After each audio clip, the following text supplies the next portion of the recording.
Yes people, good morning, good afternoon, good evening to all of you. कैसे हैं सब लोग? होप सो आप सब लोग बहुत बढ़िया रहेंगे। मैं बता दूं, मैं भी बहुत बढ़िया हूं।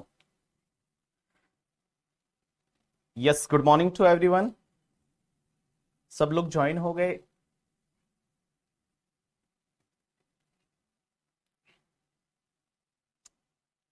Yes sir, good morning. चलिए, तो लास्ट के लेक्चर में क्या पढ़ा था एक बार उसको क्विकली रिवाइज कर देते हैं और उसके बाद आज अपन आगे पढ़ना चालू करेंगे। तो लास्ट के लेक्चर में क्या पढ़ा था? एक बेसिक सा लेक्चर था जिसमें मैंने आपको सबसे ज्यादा टाइम तो दिया था सिलेबस को समझाने में कि आपके एग्जाम के लिए क्या क्या आपको पढ़ना है। तो यहां पे मैंने आपको पूरा सिलेबस समझाया था। ये पेपर नंबर 4 है जो कि 100 मार्क्स का रहेगा। इंटरनेशनल टैक्सेशन का सेपरेटली वेटेज नहीं दे रखा कि इंटरनेशनल टैक्सेशन कितने मार्क्स का है, वो अलग से नहीं दे रखा। इसका मतलब एग्जाम में कुछ भी हो सकता है। 25 मार्क्स का भी आ सकता है, 40 मार्क्स का भी आ सकता है। एक बार आईसीआई उसके लिए मॉडल टेस्ट पेपर जब देगी, मॉक टेस्ट पेपर देगी, तब अपने को समझ में आएगा और जब भी वो आएगा तब मैं आपके सामने बता दूंगा करके। ठीक है, चलिए। उसके बाद मैंने आपको ये बताया था कि हमारी गवर्नमेंट है वो टैक्स क्यों लेती है, क्योंकि आपने उसको एक रेस्पॉन्सिबिलिटी दे रखी है। इंडिया को रन करना है, इंडिया को डेवलप करना है। और इंडिया को रन करना, डेवलप करना, उसके लिए दो चीजों की जरूरत पड़ती है। वन इज द पावर की जरूरत पड़ती है और दूसरा है वो पैसे की जरूरत पड़ती है। पावर कहां से आती है? कॉन्स्टिट्यूशन ऑफ इंडिया से आती है। एक एंट्री नंबर 82 आती है यूनियन लिस्ट की 7 शेड्यूल के अंदर, और उसमें यह बोला हुआ है कि अगर हमारी सेंट्रल गवर्नमेंट चाहे तो इनकम पे टैक्स ले सकती है other than agriculture income. Agriculture income को छोड़ दो। एग्रीकल्चर इनकम पे कौन टैक्स ले सकता है? तो एग्रीकल्चर इनकम पे स्टेट गवर्नमेंट चाहे तो टैक्स ले सकती है, बट आजकल कोई भी स्टेट गवर्नमेंट टैक्स नहीं लेती है। पैसा कहां से आएगा? तो पैसे के लिए सबसे पहले बिजनेस करती है गवर्नमेंट। बिजनेस से जो उनकी नीड है वो कंप्लीट नहीं होती है तो वो क्या करते हैं? अपने पेरेंट्स से मांगते हैं पैसा। और पेरेंट्स कौन है? वो आप लोगों, आपसे टैक्सेस के फॉर्म में पैसा मांगते हैं और उससे भी उनकी नीड कंप्लीट नहीं होती तो वो लोग क्या करते हैं? लोन लेते हैं। लोन कहां से लेते हैं? वर्ल्ड बैंक से, आईएमएफ वगैरह से, किसी और कंट्री से लोन लेते हैं। अब एक चीज समझना, आपको इनकम टैक्स को समझने के लिए आपको किन किन चीजों का नॉलेज होना चाहिए। What is the source of income tax law? तो अगर मैं source of income tax law की बात करूं तो एक इनकम टैक्स एक्ट 1961 है। This is basically a captain of the income tax law. Means income tax act 1961 है जिसमें जितने भी प्रोविजन है वो उसमें दे रखे हैं। एक होता है इनकम टैक्स रूल्स 1962। रूल्स क्या करता है? एक्ट को सपोर्ट करने के लिए रूल्स होते हैं। जैसे जितने भी डेप्रिसिएशन की रेट है, जितने भी फॉर्म्स है, वैल्यूएशन के रूल्स है, वो सब आपके रूल्स में दे रखे हैं। रूल्स हमेशा इनकम टैक्स एक्ट को सपोर्ट करने के लिए होते हैं। उसके बाद में हर साल क्या होता है? एक फाइनेंस एक्ट आता है। फाइनेंस एक्ट कैसे आता है? सबसे पहले एक फाइनेंस बिल आता है जो कि 1 फेब को प्रेजेंट होता है। 1 फेब को प्रेजेंट होता है पार्लियामेंट में, फाइनेंस मिनिस्टर प्रेजेंट करती है। उसके बाद में क्या होता है कि उस पर डिस्कशन होता है। डिस्कशन के बाद में दोनों हाउसेस से पास किया जाता है। उसके बाद जिस दिन उसको प्रेसिडेंट साइन कर लेता है वो फाइनेंस बिल से फाइनेंस एक्ट बन जाता है। उसके बाद में हमने देखा था कुछ सर्कुलर नोटिफिकेशन होते हैं सीबीडीटी के। सर्कुलर क्या होता है? किसी भी चीज को क्लेरिफाई करने के लिए, किसी भी चीज को गाइडेंस देने के लिए या सर्कुलर इशू किए जाते हैं। एक होते हैं नोटिफिकेशन। नोटिफिकेशन क्या होता है? कोई अमेंडमेंट है उसका इफेक्ट देने के लिए वो नोटिफिकेशन इशू करते हैं। Notification binding to all, but circular है वो आप पे बाइंडिंग नहीं है, डिपार्टमेंट पे बाइंडिंग रहेंगे। आपको लगता है आपके लिए फेवरेबल है तो आप उसको फॉलो कर सकते हैं। उसके बाद supreme court and high court के जजमेंट्स। अब एक बात समझना, इंडिया में सुप्रीम कोर्ट एक ही है करके, ठीक है। हाई कोर्ट जो है वो आपके हर स्टेट में है। ऐसा नहीं कि आप बोलोगे कि सुप्रीम कोर्ट है वो ज्यादा है, ऐसा नहीं है। सुप्रीम कोर्ट है वो एक ही है करके, ठीक है। जैसे वो क्या बोला कल, एक मैं बस्सी का वीडियो देख रहा था तो उसमें बोला यूपीएससी करके, ठीक है। यूपीएससी का फुल फॉर्म क्या होता है? तो बोलता है यूपीएससी का मतलब उत्तर प्रदेश सुप्रीम कोर्ट। ऐसा नहीं है करके, ठीक है। यूपीएससी अलग है और सुप्रीम कोर्ट अलग है। तो सुप्रीम कोर्ट है वो इंडिया में एक ही है, जिसको एपेक्स कोर्ट भी बोला जाता है। सुप्रीम कोर्ट का जो भी जजमेंट आता है वो पूरे इंडिया पे एप्लीकेबल होता है। और सुप्रीम कोर्ट जो है वो, उसका जो जजमेंट है वो लॉ ऑफ लैंड माना जाता है। लॉ ऑफ लैंड का मतलब भैया ये लॉ बन गया, लेकिन जब तक सुप्रीम कोर्ट के जजमेंट को ओवरराइड नहीं किया जाता बाय द लॉ। तो लॉ ने अगर सुप्रीम कोर्ट के जजमेंट को ओवरराइड कर लिया, सुप्रीम कोर्ट ने अगर सुप्रीम कोर्ट के जजमेंट को अगर लॉ मेकर्स ने ओवरराइड कर दिया तो सुप्रीम कोर्ट का जजमेंट है वो नलीफाई हो जाएगा। उसके बाद हाईकोर्ट्स के जजमेंट है वो उस पर्टिकुलर जुरिस्डिक्शनल एरिया पे एप्लीकेबल होते हैं। जैसे बॉम्बे हाईकोर्ट का जजमेंट है वो महाराष्ट्र पे एप्लीकेबल होगा, अगर मैं बताऊं करके, ठीक है। राजस्थान हाईकोर्ट का जजमेंट है तो राजस्थान पे एप्लीकेबल होगा, कर्नाटका हाईकोर्ट का कर्नाटका पे एप्लीकेबल होगा, बाकी स्टेट पे एप्लीकेबल नहीं होता। उसके बाद सेक्शन 4 होती है charging section of income tax. Charging section ये बोलती है कि income tax is charge for every assessment year, her assessment year में लगेगा। किस पे लगेगा? जो पर्सन दे रखा है सेक्शन 2 क्लॉज नंबर 31 में, उन पर्सन पे लगेगा। और कौन सी इनकम पे लगेगा? जो प्रीवियस ईयर में इनकम अर्न की है उस पे लगेगा। असेसमेंट ईयर में जाके आपको इनकम टैक्स है वो पे करना पड़ेगा।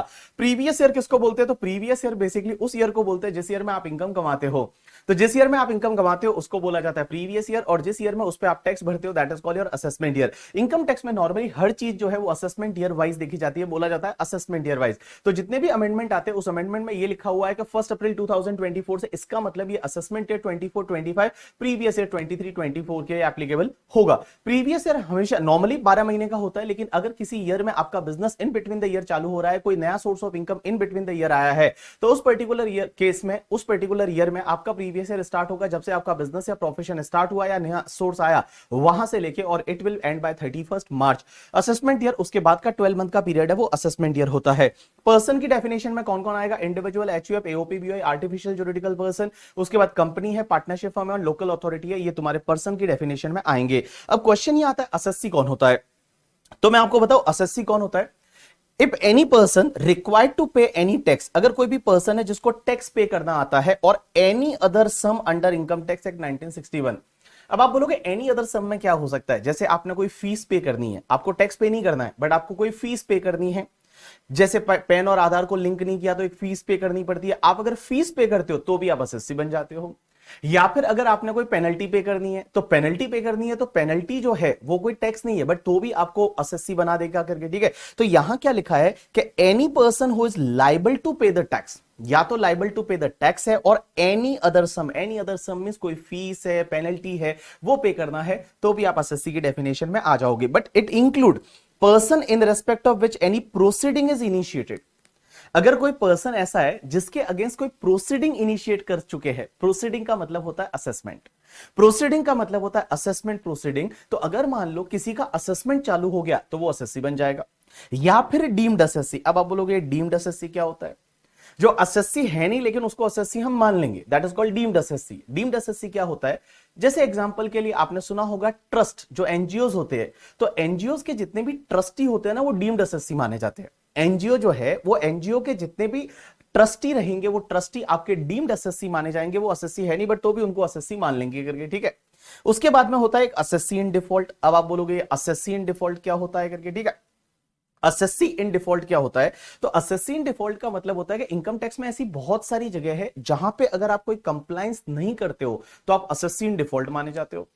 एग्जाम्पल के लिए कल मैंने आपको बताया था कि वोडाफोन के केस में वोडाफोन ने हचसन हांगकांग को जब पेमेंट किया टीडीएस काटा ही नहीं, तो टीडीएस काटना था, बोला टीडीएस नहीं काटा तो एसएससी इन डिफॉल्ट बन गई वोडाफोन।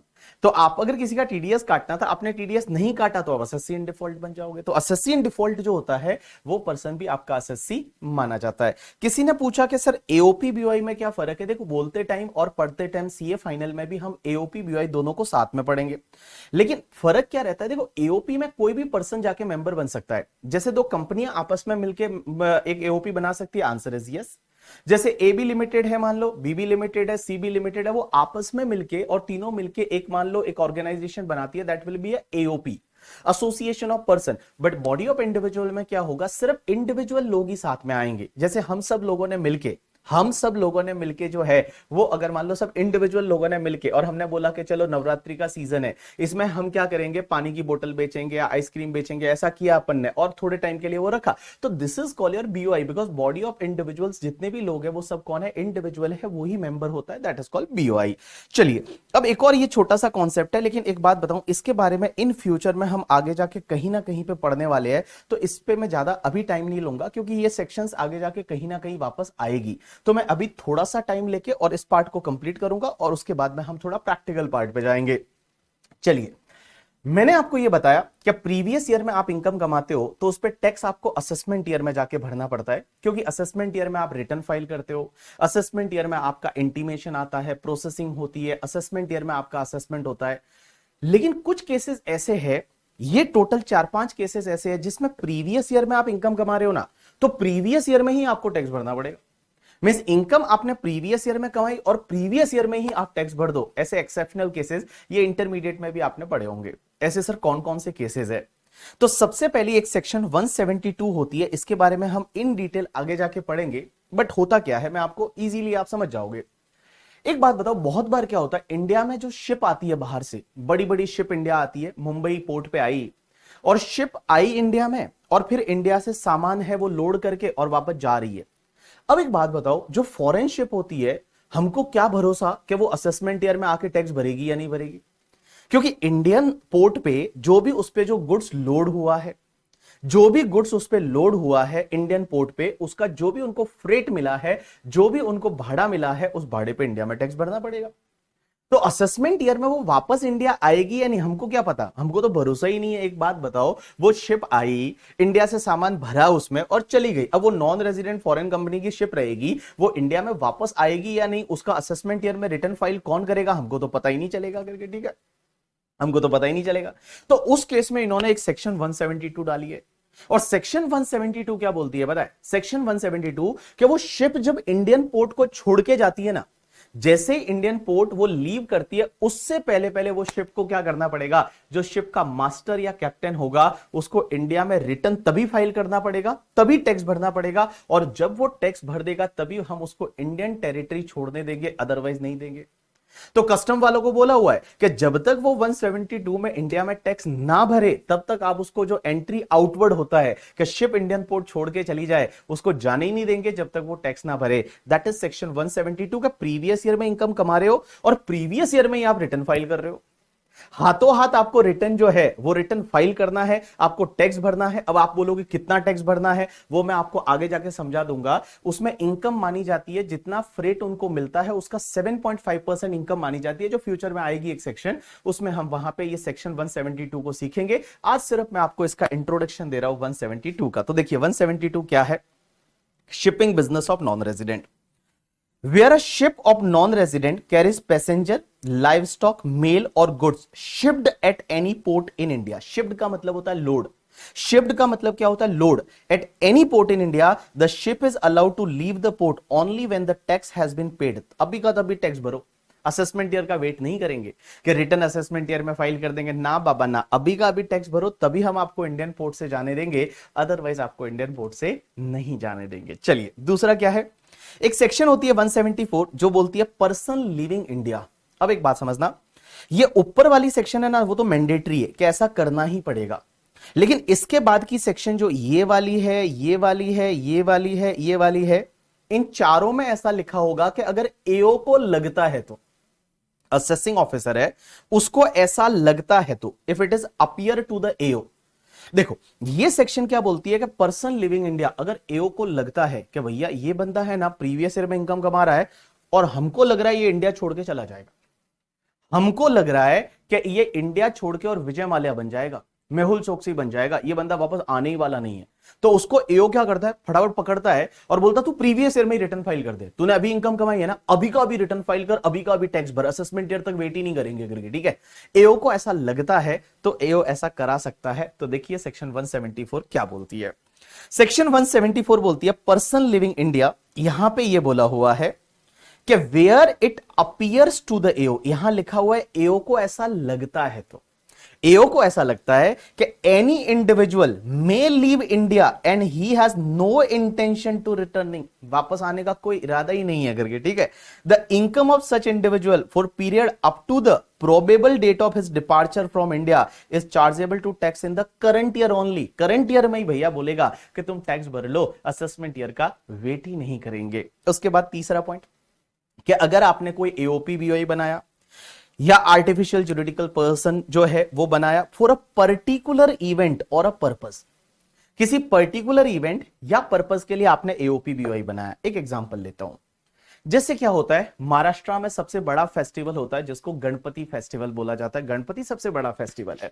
तो गणपति में क्या होता है, मैंने क्या किया, मैं और मेरे 4-5 फ्रेंड मिल गए हम लोग, और हमने बोला कि गणपति में एक काम करते हैं, हम लोग मूर्तियां जो होती है वो बनाने का काम चालू करते हैं गणपति में, ठीक है। तो हम 10 फ्रेंड मिल गए और 10 फ्रेंड ने क्या किया, वो मिट्टी लाई, उसके बाद उसमें कारीगर लाए और उनको बोला गणपति की मूर्तियां बनाओ, और गणपति की मूर्तियां बनाई। और हमने कोई पार्टनरशिप फॉर्म नहीं बनाया, कोई कंपनी बनाया नहीं बनाया, हम 10 लोग थे, बीओआई बनाया। अब एक बात समझना, वो जैसे ही गणपति की मूर्तियां बनाने के बाद हमने वो मूर्तियां जो है वो उसी पीरियड में सेल आउट कर दी, उससे जो प्रॉफिट होता था वो प्रॉफिट हमने बांट लिया और हमने उस एओपी को बंद कर दिया। जो एओपी बीओआई थी उसको बंद कर दिया, सिर्फ एक पर्टिकुलर इवेंट के लिए ही तो हमने बनाया था कि गणपति का फेस्टिवल है और वो गणपति की फेस्टिवल के लिए हमने वो मूर्तियां बनाई थी और उसके बाद में हमने वो बंद कर दिया।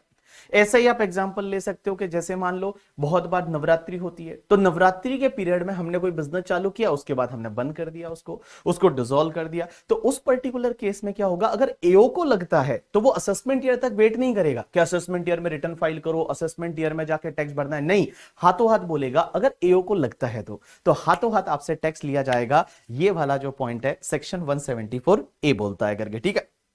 तो देखिए यहां पे एओपी बीओआई आपने बनाई, that is likely to be dissolve in the same year, same year में आप उसको डिसॉल्व कर रहे हो। He can make the assessment of income up to the date of dissolution as the income of the current year only, means previous year में ही उस पे टैक्स है वो भर सकता है करके, ठीक है। चलिए उसके बाद में a person likely to transfer the property to avoid tax, ये क्या होता है, जैसे मैं एक एग्जांपल लेता हूं, ठीक है। This is similar to the ऊपर वाला जो पॉइंट था पर्सन लिविंग इंडिया, इसके जैसा ही है। इसमें होता क्या है, जैसे फॉर एन एग्जांपल मेरे पास में कुछ असेट है और मैं क्या कर रहा हूं, प्रीवियस ईयर में फटाफट उसको सेल ऑफ कर रहा हूं, मैं फटाफट उस असेट्स को सेल ऑफ कर रहा हूं और सेल ऑफ करके मेरा कोई इंटेंशन नहीं है कि मैं टैक्स भरूंगा। फॉर एन एग्जांपल एक और एग्जांपल लेते हैं करके, ठीक है। जैसे एक एग्जांपल लेते हैं कि मान लो मेरे ऊपर ऐसा कुछ हो गया करके जिसमें मुझे लगता है कि भाई मान लो मेरे को जेल हो जाएगी या मैं इंसॉल्वेंट हो जाऊंगा, तो मैं क्या कर रहा हूं, इंसॉल्वेंट होने से पहले पहले जो मेरे नाम पे जितनी भी एसेट है उसको मैं बेच रहा हूं, मैं उसको बेच रहा हूं, ट्रांसफर कर रहा हूं, मान लो मेरे घर वालों को दे रहा हूं करके, ठीक है, या किसी रिलेटिव को ट्रांसफर कर रहा हूं।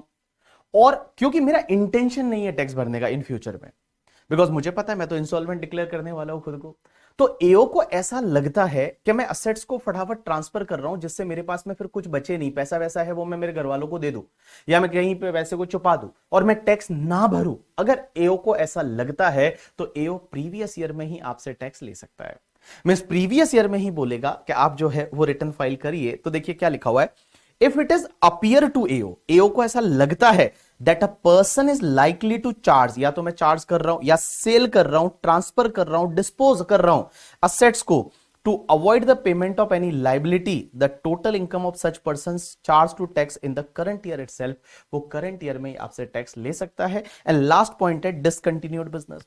अगर मान लो मेरा कोई बिजनेस 10 साल से चला आ रहा था, करंट प्रीवियस ईयर में मैंने बिजनेस बंद कर दिया, तो अगर मैंने बिजनेस बंद कर दिया और यहां पे एओ को लगता है करके, ठीक है, तो एओ जो है वो करंट ईयर में ही मेरे से टैक्स ले सकता है, प्रीवियस ईयर में ही मेरे से टैक्स ले सकता है करके, ठीक है। तो देखिए क्या लिखा हुआ है, वेयर एनी बिजनेस और profession is discontinued, the income of the period up to the date of such discontinuance may at the discretion of the AO, में से यहां पे AO को लगता है ऐसा तो वो करंट ईयर में ही मेरे से टैक्स ले सकता है। तो ये वाले पॉइंट इन फ्यूचर में भी आने वाले हैं, ये वाले पॉइंट है ये इन फ्यूचर में भी आने वाले। अब आप बोलोगे एओ को कैसे पता चलेगा, क्या चलेगा, अब देखो लॉ में प्रोविजन है, जब एओ आपकी पुरानी असेसमेंट वगैरह कर रहा होता है तब पता चल जाता है कि आप विजय माल्या बनने वाले हो, ठीक है, आप यहाँ पे इंडिया छोड़ के जाने वाले हो, आपका कोई इंटेंशन नहीं है, तो हो सकता है आप जाने से पहले जितना भी आपका इनकम रहेगा उस पर टैक्स है वो हाथों हाथ ले लेगा और रिटर्न है वो प्रीवियस ईयर में ही आपको फाइल करना पड़ेगा करके। शिनम यस। चलिए एक बार मैं वापस से रिवाइज करा देता हूं, कुछ केसेस ऐसे होते हैं जिसमें प्रीवियस ईयर में इनकम कमाते हो, प्रीवियस ईयर में ही टैक्स भरना पड़ेगा। कौन कौन से, पहला नॉन रेजिडेंट आया था शिप लेके, और शिप लेके जब जा रहा था उससे पहले पहले बोला रुक रुक और यहीं पे टैक्स भर के जा। उसके बाद 4 केस ऐसे जिसमें अगर एओ को लगता है तो पहला क्या कि अगर मान लो कोई पर्सन का परमानेंट इंडिया के बाहर जाने वाला है, दूसरा एओपी बीओआई आपने बनाया था वो किसी पर्टिकुलर इवेंट के लिए बनाया था, वो इवेंट खत्म हो गया करके, ठीक है, तब। और तीसरा अगर मान लो आप प्रॉपर्टी ट्रांसफर करने वाले हो, असेट है उसको ट्रांसफर करने वाले हो, किसी को गिफ्ट करने वाले हो क्योंकि अवॉइड टू टैक्स लायबिलिटी के लिए। एंड लास्ट वाला अगर आपका कोई बिजनेस डिसकंटिन्यू हो गया तो उस पर्टिकुलर केस में डिसकंटिन्यूएशन की डेट तक का जो भी इनकम रहेगा उस पर प्रीवियस ईयर में ही टैक्स लग जाएगा। एग्जामिनेशन पर्सपेक्टिव के लिए ये वाला पार्ट याद रखने की जरूरत नहीं है करके, ठीक है। किसी ने बोला कि सर किसी की डेथ हो जाए तो उसका रिटर्न कैसे फाइल होगा, आएगा फ्यूचर में, ठीक है। ये पूरा टॉपिक है करके, ठीक है, उसमें आएगा कि किसी की डेथ होने के बाद क्या होता है, उसके लीगल हेयर कैसे रिटर्न फाइल करते हैं, क्या करते हैं, सब चीजें आगे आने वाली है। अब आज ही के दिन तो सब होने वाला है नहीं करके, ठीक है। चलिए अब अपन आगे बढ़ते हैं और अब थोड़ा इंटरेस्टिंग सा पार्ट आपका चालू हो रहा है, आपको मजा आएगा अब। चलिए, ऑल पीपल पे अटेंशन, आपका ध्यान इधर होना चाहिए। एक चीज समझना, जब भी मैं आपको पढ़ाता हूं तो पढ़ाते टाइम मैं जब बोलूं आपका ध्यान इधर होना चाहिए, इसका मतलब आपका ध्यान इधर होना चाहिए। आप बुक में नहीं देखेंगे, आप अपनी बुक में नहीं देखेंगे, बुक को बंद कर देंगे और आपका ध्यान इधर होना चाहिए। चलिए, तो अब हम क्या सीखने वाले हैं, अब हम क्या सीखने वाले हैं। चलिए, तो सबसे पहला टॉपिक आज हम चालू कर रहे हैं, that is tax rate for your examination, that is tax rates for assessment year 24-25। Assessment year 24-25 इसका मतलब previous year 23-24, previous year 23-24 means 1 अप्रैल 2023 से लेके और 31 मार्च 2024 के बीच में जो आप इनकम कमा रहे हो, उस पे सर टैक्स कौन सी रेट से लगेगा, क्या टैक्स रेट है। तो देखिए, टैक्स रेट है ना, हमारे इनकम टैक्स में दो तरह की टैक्स रेट रहती है। सर दो तरह की टैक्स रेट रहती है, यस। कुछ इनकम पे टैक्स रेट रहती है जिसको बोला जाता है स्पेशल टैक्स रेट, और एक होती है तुम्हारी नॉर्मल टैक्स रेट। तो एक तो होती है तुम्हारी स्पेशल टैक्स रेट। अब आप बोलोगे ये स्पेशल टैक्स रेट क्या होती है, इधर देखो सब लोग, कुछ देखना नहीं है कहीं पे भी। स्पेशल टैक्स रेट क्या होती है, तो स्पेशल टैक्स रेट का मतलब होता है, जैसे आपने सुना होगा कि लॉन्ग टर्म कैपिटल गेन होता है ना, long term capital gain normally जब आप घर बेचते हो या कोई मान लो आपने कोई ज्वेलरी बेचा या आपने कोई असेट बेचा, long term capital gain normal वाला है जो अंडर सेक्शन 112 में टैक्सेबल होता है, उस पर टैक्स रेट आपको पता है 20% रहती है। लॉन्ग टर्म कैपिटल गेन पे 20% टैक्स लगता है। अगर मैं बात करूं long term capital gain under section 112A वाला, दैट इज शेयर मार्केट वाला, लॉन्ग टर्म कैपिटल गेन, ये नोट करना है, आंसर इज नो। आपको कुछ भी नोट करने की जरूरत नहीं, इसका पीडीएफ आपको मिल जाएगा, तो आपको कुछ भी नोट करने की जरूरत नहीं, आप सिर्फ इधर देखते जाइए, सब चीजें दे रखी है, आपका ध्यान इधर होना चाहिए। Long term capital gain under section 112A ये आपका शेयर मार्केट से होता है। आप ही बताओ, शेयर मार्केट से जो कैपिटल गेन लॉन्ग टर्म होता है, कौन सी रेट से टैक्स लगता है। तो शेयर मार्केट से जो कैपिटल गेन होता है उस पर टैक्स लगता है 10% इन एक्सेस ऑफ 1 लाख, याद आया, 10% इन excess of the 1 lakh mean share market से जो लॉन्ग टर्म कैपिटल गेन होता है उसमें 1 लाख तक कोई टैक्स नहीं लगता, 1 लाख के ऊपर वाले पे 10% की रेट से टैक्स लगता है। ऐसे ही अगर आपको शॉर्ट टर्म कैपिटल गेन हुआ शेयर मार्केट से, जिसको 111A बोलते हैं, इस पे कौन सी रेट से टैक्स लगता है, 15% की रेट से टैक्स लगता है, उस पे आपका 15% की रेट से टैक्स लगता है। उसके बाद आपको पता रहेगा जो विनिंग की इनकम्स होती है, विनिंग्स की इनकम होती है, उस पे आपका 30% की रेट से टैक्स लगता है। विनिंग्स की इनकम जो होती है, वो विनिंग की इनकम है, वो आपका उस पे 30% की रेट से टैक्स लगता है, किस पे, विनिंग की इनकम पे। अब एक बात समझना, इसके साथ साथ में कुछ स्पेशल टैक्स रेट और आई है जो अपन आगे इन फ्यूचर पढ़ेंगे। एक सेक्शन 115BAA जिसमें एक डोमेस्टिक कंपनी को 22% की रेट से टैक्स लगता है। उसके बाद 115BAB जिसमें मैन्युफैक्चरिंग कंपनी को 15% की रेट से टैक्स लगता है। एक आएगी 115BAC जिसमें वो इंडिविजुअल के लिए new slab rate, alternative taxation regime वाला करके, ठीक है, वो है। उसके बाद 115BAD। तो ये सब है ना बेटा, ये सब स्पेशल टैक्स रेट है, ये सब स्पेशल टैक्स रेट है जो अपन स्पेशल सेक्शंस में पढ़ेंगे। जैसे ये वाली जो है, ये सब ये कैपिटल गेन में पढ़ेंगे। विनिंग वाला मैं अदर सोर्सेज में पढ़ाऊंगा, ये जो है ये भी हम लेटर पार्ट में पढ़ेंगे। आज हम आपको सिखाने वाले हैं that is the general tax rate. आज हमको सिखाने वाले हैं आपको जिसको बोला जाता है जनरल टैक्स रेट। अब आप बोलोगे सर जनरल टैक्स रेट कहां दे रखा है। एक तो होता है स्पेशल टैक्स रेट, ये स्पेशल टैक्स रेट जितनी भी है ना, ये इनकम टैक्स एक्ट में दे रखी है। स्पेशल टैक्स रेट जितनी भी है ये आपको दे रखी है इनकम टैक्स एक्ट 1961, उस एक्ट में दे रखी है आपकी special tax rate. But sir general tax rate कहां दे रखी है, जनरल टैक्स रेट है वो कहां दे रखी है, तो जनरल टैक्स रेट आपको दे रखी है, आप जाके देखोगे फिनेंस एक्ट 2023 में। And Finance Act 2023 is applicable for your examination. So Finance Act 2023 में आपको दे रखी है जनरल टैक्स रेट। तो कल उठ के अगर कोई पूछ ले कि सर ये स्लैब रेट कहां दे रखी है, सर कौन सी सेक्शन में दे रखी है, आपने बोला ना 2,50,000 तक टैक्स नहीं लगता, 250 से 5 लाख तक 5% है, वो कहां दे रखा है? ये दे रखा होता है फिनेंस एक्ट में करके, ठीक है। और ये जितनी भी स्पेशल टैक्स रेट है ना, 112, 112A, 111A, winning, 115B, double A, B A B, B A C, B A D, B A E, या फिर जो क्रिप्टो करेंसी पे टैक्स कैसे लगेगा, वो सब जो है वो स्पेशल टैक्स रेट है। वो दे रखी है आपके इनकम टैक्स एक्ट 1961 में ऑलरेडी। लेकिन जो जनरल टैक्स रेट रहती है, जिसको आप स्लैब रेट वगैरह बोलते हो, वो दे रखी है आपके फिनेंस एक्ट 2023 में। तो आज सबसे पहले हम जो डिस्कस करने वाले हैं वो जनरल टैक्स रेट है। और जनरल टैक्स रेट किसके लिए क्या लगेगा, आपका सबका ध्यान इधर होना चाहिए। सबसे पहले अगर मैं बताऊं तो बेटा, इंडिविजुअल के केस में, एचयूएफ के केस में, एओपी के केस में, बीओआई के केस में एंड आर्टिफिशियल जुरिडिकल पर्सन के केस में, individual, HUF, AOP, BOI, artificial juridical person, इधर ध्यान देना। इनके केस में अगर आपका टोटल इनकम जो है, टोटल इनकम को हम नेट टैक्सेबल इनकम भी बोल सकते हैं। अब आप बोलोगे टोटल इनकम किसको बोलेंगे, तो टोटल इनकम किसको बोलते हैं ना, पता है? देखो अपन क्या करते हैं, 5 हेड की इनकम निकालते हैं। सबसे पहले इनकम फ्रॉम सैलरी, सैलरी का जो इनकम है, हाउस प्रॉपर्टी जो है, उसके बाद पीजीबीपी, उसके बाद कैपिटल गेन और उसके बाद अदर सोर्सेज। ये जो पांचों हेड की इनकम होती है ना, इसकी टोटल को बोला जाता है ग्रॉस टोटल इनकम। ये पांचों हेड की जो इनकम की टोटल होती है उसको बोला जाता है ग्रॉस टोटल इनकम। एंड बेटा, जो ग्रॉस टोटल इनकम में से हम कुछ डिडक्शन लेस करते हैं अंडर चैप्टर 6A के, और उसके बाद जो आता है ना, इसको बोला जाता है टोटल इनकम। इसको बोला जाता है टोटल इनकम, या आप बोल सकते हो नेट टैक्सेबल इनकम। आपको ये वाले नेट टैक्सेबल इनकम पे टैक्स लगेगा।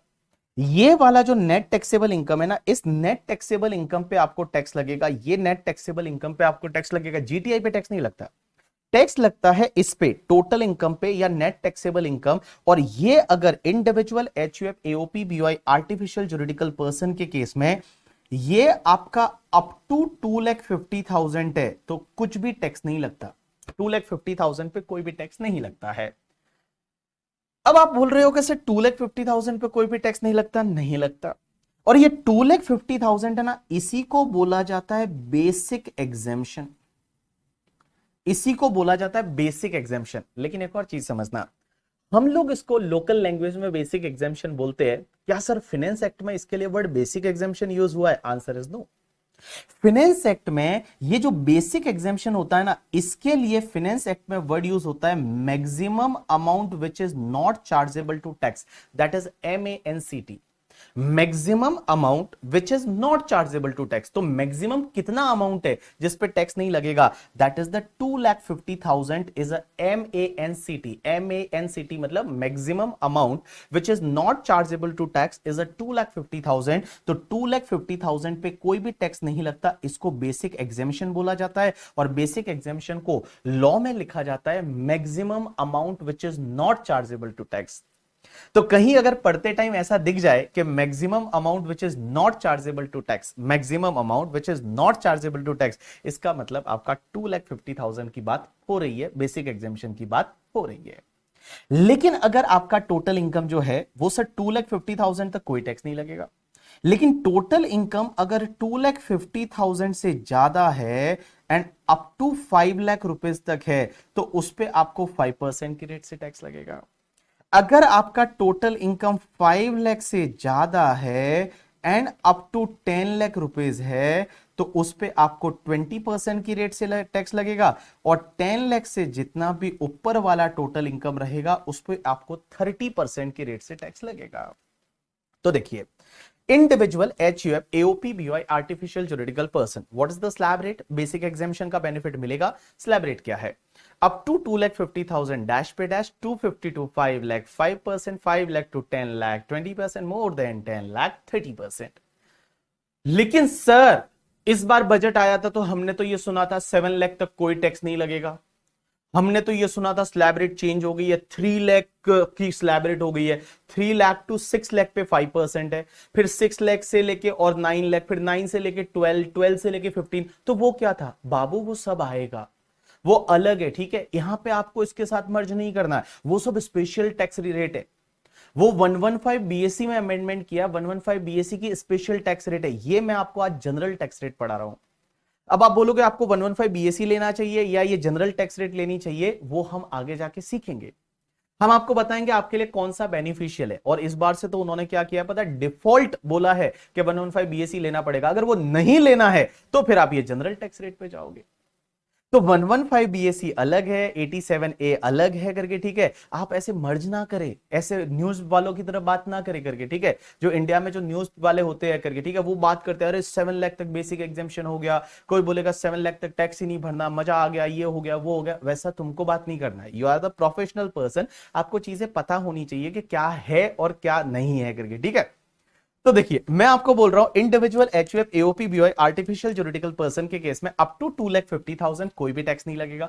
250 to 5 lakh 5%, 5 lakh to 10 lakh 20%, more than 10 lakh 30%। अब एक चीज समझना, अगर कोई पर्सन सीनियर सिटीजन है, इधर ध्यान देना सब लोग, अगर कोई पर्सन है, वो पर्सन अगर सीनियर सिटीजन है, और सीनियर सिटीजन कौन हो सकता है, सिर्फ इंडिविजुअली हो सकता है। भाई एक बात बताओ, सीनियर सिटीजन इंडिविजुअली हो सकता है, एचयूएफ कोई सीनियर सिटीजन नहीं हो सकता, AOP BOI artificial juridical person कोई सीनियर सिटीजन नहीं हो सकता। तो सीनियर सिटीजन है ना, वो पहली चीज तो एक इंडिविजुअल हो सकता है। बट आप बोलोगे सीनियर सिटीजन बोलेंगे किसको, तो सीनियर सिटीजन किसको बोलेंगे बताए, अगर कोई भी पर्सन है वो रेजिडेंट इंडिविजुअल है, रेजिडेंट इंडिविजुअल, और जिसका एज 60 इयर्स और मोर हो गया है इन प्रीवियस ईयर, जो अपना प्रीवियस ईयर है उस प्रीवियस ईयर में उस पर्सन का जो एज है वो एज 60 इयर्स या उससे ज्यादा हो चुका है, उसको बोलेंगे सीनियर सिटीजन।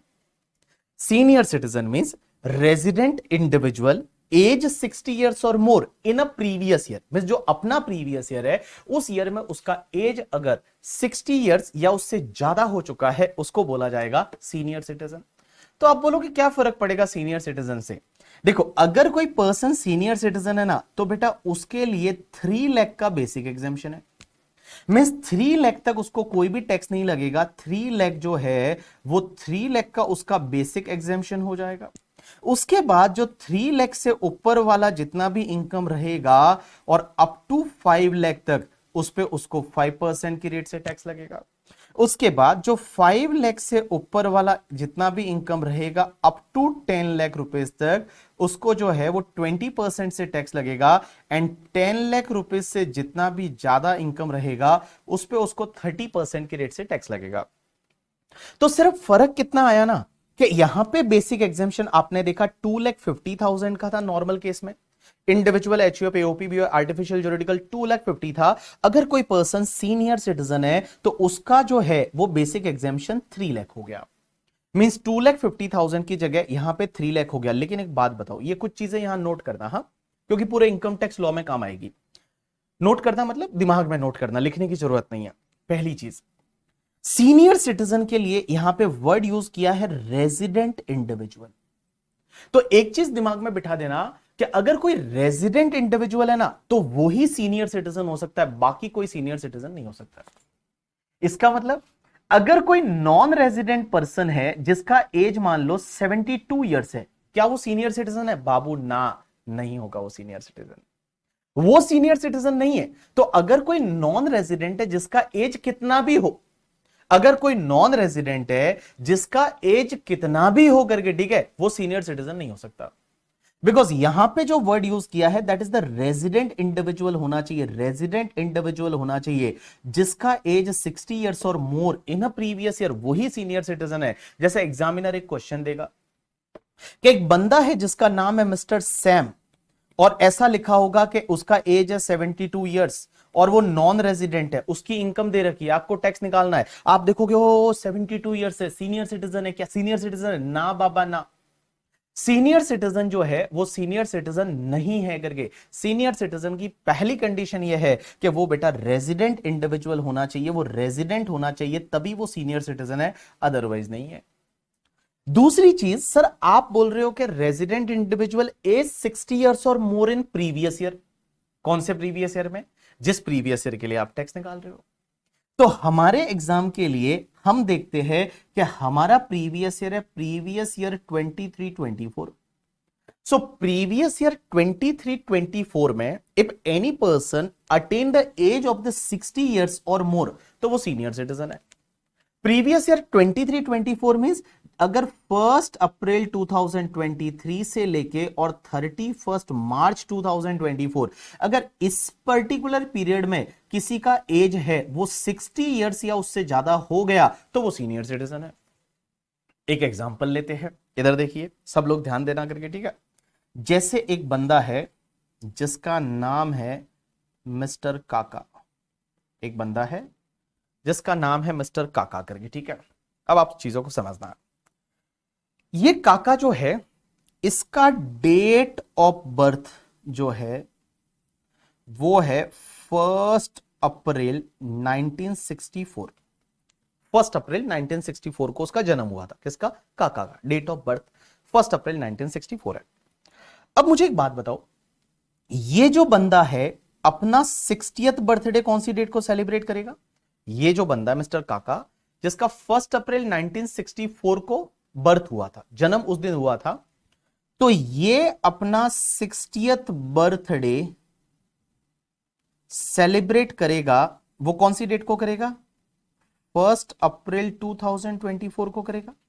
भाई आप 60 ईयर काउंट कर लो, 64 से 74, 84, 94, ऐसे होता है। हाँ वैसे होता होगा करके, ठीक है। 2004 214 एंड 24। तो 60th बर्थडे जो है वो 1 अप्रैल 2024 को सेलिब्रेट कर रहा है। उस दिन जो है सब लोग केक काट रहे हैं, बोल रहे हैं हैप्पी बर्थडे टू यू। काका को बोल रहे हैं हैप्पी बर्थडे। अब मेरा क्वेश्चन आपसे यह है कि सर एक बात बताओ, आप बोल रहे हो कि प्रीवियस ईयर में 60 ईयर्स का एज कंप्लीट हुआ तो आप सीनियर सिटीजन हो, और अपना प्रीवियस ईयर है ये वाला 1 अप्रैल 2023 से लेके 31 मार्च 2024। तो अपना अगर मैं प्रीवियस ईयर की बात करूं तो ये तुम्हारा प्रीवियस ईयर अपना, ये मैंने एक टाइमलाइन बना दी, समय रेखा बना दी। 1 अप्रैल 2023 से लेके और 31 मार्च 2024, ये अपना प्रीवियस ईयर है। लेकिन ये अपना 60th बर्थडे यहां पे सेलिब्रेट कर रहा है ऑन 1 अप्रैल 2024। यहां पे वो अपना 60th बर्थडे सेलिब्रेट कर रहा है। मेरा क्वेश्चन आपसे यह है कि सर एक बात बताइए, इसका 60 इयर्स का एज कंप्लीट कौन सी डेट को माना जाएगा? मतलब जिस दिन आप बर्थडे सेलिब्रेट करते हैं उस दिन आपका पर्टिकुलर एज कंप्लीट हो जाता है, या उसके पिछले दिन कंप्लीट हो चुका था और इस दिन से तो नया साल चालू हुआ है? मुझे बताइए आप। यहां पे ऐसा है ना कि अगर मान लो आप ये बोलते हो कि इसका 60 इयर्स ऑफ एज है, वो 1 अप्रैल को ही कंप्लीट होगा, 1 अप्रैल को ही कंप्लीट होगा, तो फिर इसको इस साल में हायर बेसिक एग्जेम्पशन का बेनिफिट नहीं मिलेगा। लेकिन अगर आप ये बोलते हो कि नहीं, जिस डेट को बर्थडे सेलिब्रेट कर रहे उसके पिछले दिन एज कंप्लीट हो गया, जैसे मान लो आप जो है वो अपना 20वां जन्मदिन बना रहे हो, मना ही रहे होंगे 20वां 21वां जो भी है करके, ठीक है। तो मान लो आप 21st बर्थडे बना रहे हो, तो जिस दिन आपका जन्म हुआ था उसी दिन उतने ईयर कंप्लीट होते हैं, उसके पिछले दिन हो जाते हैं, आज से तो नया साल लग गया। तो आप बताइए कौन सी डेट को यहां पे 60 ईयर कंप्लीट माना जाएगा? 31 मार्च को 2024, 31 मार्च 2024 या 1 अप्रैल 2024? क्योंकि अगर आपका 31 मार्च को लास्ट डेट को अगर 60 इयर्स कंप्लीट मानते हो तो इस साल में हायर बेसिक एग्जेम्पशन मिलेगा, और अगर इसी डेट को मानते हो जिस दिन हैप्पी बर्थडे का केक कटता है, तो फिर आपका इस साल में बेसिक एग्जेम्पशन हायर वाला बेनिफिट नहीं मिलेगा।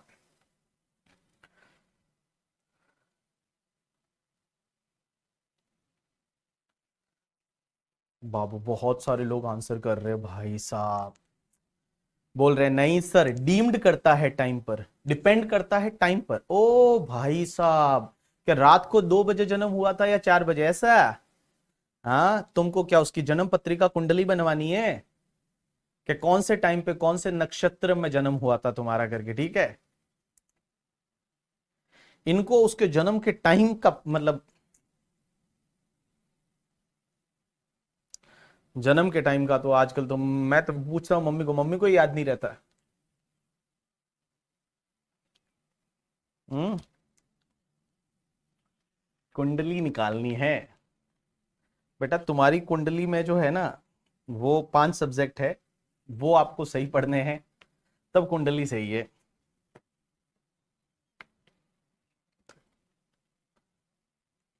बर्थ सर्टिफिकेट मंगाना पड़ेगा। चलिए, एक बात बताऊं, ये जो कॉन्सेप्ट है ना कि भाई 60 इयर्स का एज कब कंप्लीट माना जाएगा, लास्ट डेट को या जिस दिन केक काटते हैं उसी दिन को,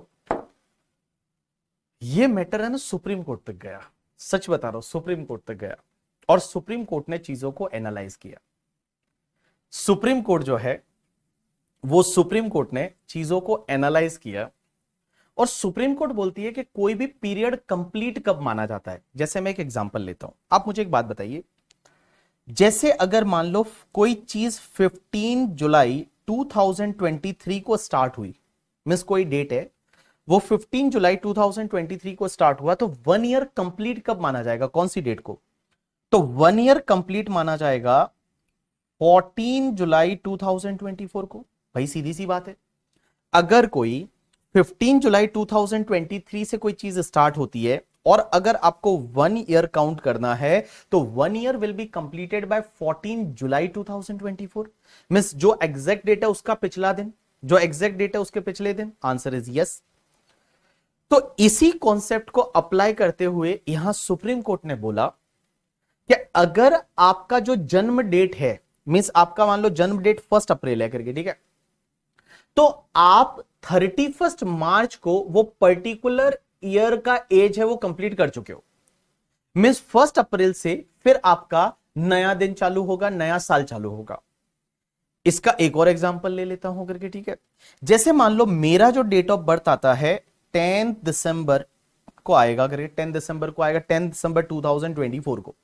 अब ये 10 दिसंबर 2024, 23 भी तो आएगा उसके पहले, ओ भाई हाँ, तो 10 दिसंबर 2023 को आएगा और इस दिन मान लो मेरी जो एज कंप्लीट होने वाली है वो, फॉर एन एग्जांपल, मैं 50 इयर्स का कंप्लीट होने वाला हूं करके, ठीक है। तो 50 इयर्स में कंप्लीट करूंगा 10 दिसंबर 2023 को। तो एक बात होता है, 10 दिसंबर को मेरा बर्थडे आता है, तो मेरा बर्थडे क्या मैं 50 इयर्स 10 दिसंबर को कंप्लीट करूंगा? ना बाबा ना, मैं है ना 9 दिसंबर 2023 को मैं कंप्लीट कर लूंगा। जिस दिन हैप्पी बर्थडे बोलते हैं उसके पिछले वाले दिन आपकी पर्टिकुलर एज है वो कंप्लीट मानी जाएगी for the purpose of income tax, और आपको हायर बेसिक एग्जेम्पशन का बेनिफिट यहां पे मिल जाएगा। यहां पे आपको हायर बेसिक एग्जेम्पशन का बेनिफिट मिल जाएगा। तो इस पर्टिकुलर केस में एक चीज आप ध्यान रखेंगे हमेशा कि अगर कोई पर्सन है जिसका डेट ऑफ बर्थ 1 अप्रैल 1964 है, तो हैप्पी बर्थडे जो 60th बर्थडे है वो आप सेलिब्रेट कर रहे हो 1 अप्रैल 2024 को, बट तो भी आपका जो 60 इयर्स ऑफ एज है वो 31 मार्च 2024 को कंप्लीट हो गया। 31 मार्च 2024 को कंप्लीट हो गया और इस पर्टिकुलर केस में आपको इस साल में higher basic exemption of the 3 lakh rupees का बेनिफिट है वो मिल जाएगा। 3 लाख रुपीज का आपका जो बेनिफिट है वो आपका मिल जाएगा। बोला 50 साल की एज में भी आप थोड़े यंग दिखते हो, या मतलब थोड़ा बहुत तो यार मेंटेन मेंटेन करके, ठीक है, थोड़ा मेंटेन कर रखा है तो इतना तो मतलब होता है ना यार, ऐसे शर्म आती है मुझे करके, ठीक है। चलो, तो मैंने आपको क्या बोला कि अगर कोई भी पर्सन है जिसका डेट ऑफ बर्थ है वो 1 अप्रैल 1964 है, तो उसका जो 60 इयर्स ऑफ एज है वो कंप्लीट हो जाएगा 31 मार्च 2024 को, और यहां पे आपको इस साल में आपको हायर बेसिक एग्जेम्पशन का बेनिफिट मिल जाएगा। So this is all about the senior citizen. चलिए, उसके बाद में एक कॉन्सेप्ट आता है कि अगर कोई पर्सन है वो सुपर सीनियर सिटीजन है। क्या है? Super senior citizen. अब आप बोलोगे सुपर सीनियर सिटीजन क्या होता है करके, ठीक है। सुपर सीनियर सिटीजन किसको बोलते हैं? तो सुपर सीनियर सिटीजन का मतलब होता है अगर कोई रेजिडेंट इंडिविजुअल है, यहां पे भी रेजिडेंट लिखा हुआ है हाँ बाबू, जिसका एज 80 ईयर्स और मोर हो चुका है इन previous year. Means previous year में जिसका एज है वो 80 ईयर्स या उससे ज्यादा हो चुका है, मीन्स 80 साल या उससे ज्यादा जो है वो हो चुका है प्रीवियस ईयर में। 80 ईयर्स या उससे ज्यादा मतलब भैया 80 ईयर्स तो जी लिए, 80 ईयर्स या उससे ज्यादा हो चुका है प्रीवियस ईयर में, तो उसके लिए आपको बताऊं बेसिक एग्जामिशन कितना होगा, 5 लाख। 5 लाख का बेसिक एग्जामिशन है, कोई भी टैक्स नहीं लगेगा। उसके बाद में आपका 5 लाख से लेके और अप टू 10 लाख तक का जो टोटल इनकम रहेगा उस पे सीधा 20%, और 10 लाख के ऊपर वाला जो टोटल इनकम रहेगा उस पे सीधा 30% की रेट से टैक्स लगेगा। यहां पे 5% वाला स्लैब नहीं है, यहां पे 5% वाला जो है वो स्लैब नहीं है, यहां पे 5% वाला जो है वो स्लैब नहीं है करके, ठीक है। यहां पे सीधा 20% एंड 30% है, ये आपका स्लैब है। So this is about the general tax rate. आप बोलोगे जनरल टैक्स रेट कहां दे रखा है, फाइनेंस एक्ट में दे रखा है, फाइनेंस एक्ट में दे रखा है। फाइनेंस एक्ट अगर आप जाके देखोगे तो उसका जो पार्ट 1 होता है करके, ठीक है, वहीं पे टैक्स रेट्स दे रखी होती है। So it is given in the finance act. चलिए मैं आपको वापस से बोल रहा हूं टैक्स रेट हमने क्या क्या डिस्कस किया, इधर देखिए सब लोग, टैक्स रेट क्या क्या डिस्कस किया। सबसे पहले individual, HUF, AOP, BOI, artificial juridical person up to 2,50,000 dash पे dash, 250 to 5 lakh, 5%, 5 lakh to 10 lakh, 20% more than 10 lakh, 30% करके, ठीक है। सीनियर सिटीजन, सीनियर सिटीजन किसको बोलते हैं, रेजिडेंट इंडिविजुअल एज 60 ईयर्स और more in previous year, up to 3 lakh dash पे डैश, मींस कोई भी टैक्स नहीं, 3 lakh to 5 lakh, 5%, 5 lakh to 10 lakh, 20% more than 10 lakh, 30%। उसके बाद super senior citizen, super senior citizen जिसका 80 ईयर्स या उससे ज्यादा का एज है, रेजिडेंट इंडिविजुअल है, अप टू 5 लाख, कोई भी टैक्स नहीं, 5 lakh to 10 lakh, 20%, more than 10 lakh, 30%। अब एक बोल रहा है सर इसमें एक 87A का रिबेट भी तो मिलता है, रुक जाना बाबू, हाँ हर जगह नहीं मिलता, हाँ धीरे धीरे सब आ जाएगा, एक ही दिन में सब नहीं होने वाला, ठीक है। जैसे जैसे मैं बोल रहा हूं वैसे वैसे आप सुनते जाइए, सब चीजें आ जाएगी। चलिए ये तो हो गई टैक्स रेट। अब एक बात समझना, एक कॉन्सेप्ट आता है जिस कॉन्सेप्ट को बोला जाता है सरचार्ज। क्या बोला जाता है, सरचार्ज। सरचार्ज, सरचार्ज का मतलब होता है एडिशनल टैक्स। मतलब एक तो हो गया टैक्स, ये टैक्स तो लेंगे ही लेंगे करके, ठीक है, ये टैक्स तो लेंगे ही लेंगे, उसके ऊपर और एक्स्ट्रा टैक्स लेंगे, एक्स्ट्रा चार्ज लेंगे, दैट इज कॉल्ड सरचार्ज। लेकिन सर एक बात बताइए, सर ये सरचार्ज जो है ये कितना लगता है, क्या हर किसी को सरचार्ज लगेगा, आंसर इज नो, हर किसी को नहीं लगता यहां सरचार्ज। सरचार्ज लगता है किसको, हम बताते हैं आपको। तो individual, HUF, AOP, BOI, artificial juridical person के केस में सरचार्ज लगेगा अगर आपका नेट टैक्सेबल इनकम है ना वो अप टू 50 लाख है, तो आपको कोई सरचार्ज नहीं लगेगा। मींस आपको सरचार्ज नहीं लगेगा अगर आपका net taxable income up to 50 lakh है, 50 लाख रुपए तक आपने टोटल इनकम है, 50 लाख तक ही कमाया, कोई सरचार्ज नहीं, आप खुश रहो करके, ठीक है। जैसे आप और मैं, हम लोगों को सरचार्ज नहीं लगता करके। ये सरचार्ज किसको लगता है, जो बड़े रिच लोग होते हैं ना, बड़े पैसे वाले लोग होते हैं, उनको लगता है करके, ठीक है। अगर आपका net taxable income more than 50 lakh है और अप टू 1 करोड़ है तो सरचार्ज लगेगा 10% ऑफ टैक्स। मतलब जो टैक्स आएगा ना उस टैक्स पे 10% की रेट से सरचार्ज ऐड करना है अगर आपका टोटल इनकम जो है वो 50 लाख से ज्यादा है, अप टू 1 करोड़ है करके, ठीक है। 50 लाख से ज्यादा है, अप टू 1 करोड़ है, सरचार्ज 10% ऐड करो। अगर आपका टोटल इनकम 1 करोड़ से ज्यादा है एंड अप टू 2 करोड़ है तो आपको सरचार्ज लगेगा 15% की रेट से, 15% ऑफ टैक्स।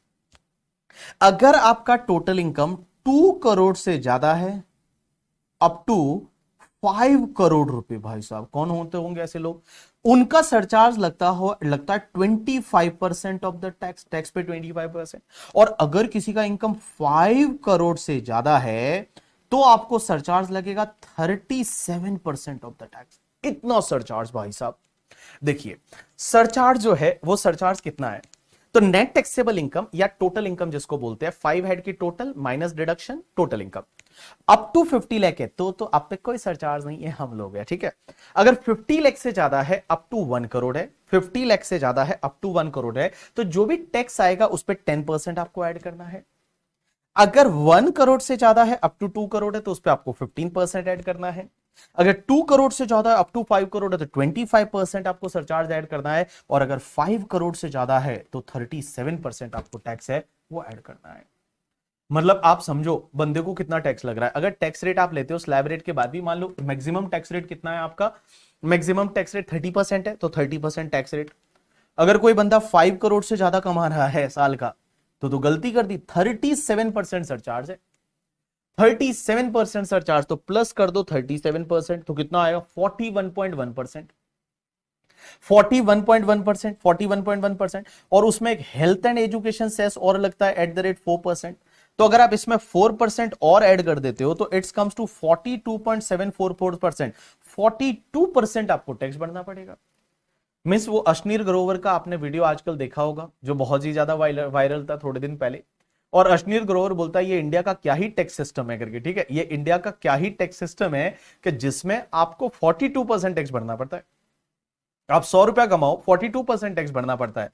उसने वो बहुत बड़ी बढ़िया चीज बोली थी करके, ठीक है, कि एक बात बताओ कि 12 महीने का 42% अगर आप निकालोगे तो 5 महीने।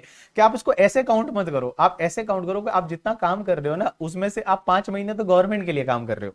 मतलब 5 महीने आप सोचिए, आप जो काम कर रहे हो उस काम में 12 महीने आप काम करते हो, 12 मंथ। तो 12 मंथ में से 5 मंथ जो काम कर रहे हो वो तो निर्मला सीतारमण जी के कर रहे हो, लिए कर रहे हो, मोदी जी के लिए कर रहे हो, ठीक है, वो तो निर्मला सीतारमण जी मोदी जी के लिए कर रहे हो। इतना जो है वो आपको टैक्स पे करना पड़ेगा, बिकॉज अगर कोई if any person is earning more than 5 crore rupees, he has to pay the surcharge also @37%। So 37% surcharge, तो इसका मतलब आपकी इफेक्टिव टैक्स रेट 43% हो जाएगी। 43% इफेक्टिव टैक्स रेट, 5 मंथ है वो आप जॉब कर रहे हो सिर्फ गवर्नमेंट के लिए। If you are earning more than 5 crore, तो 5 महीना जो है वो आप काम कर रहे हो किसके लिए, हमारी गवर्नमेंट के लिए।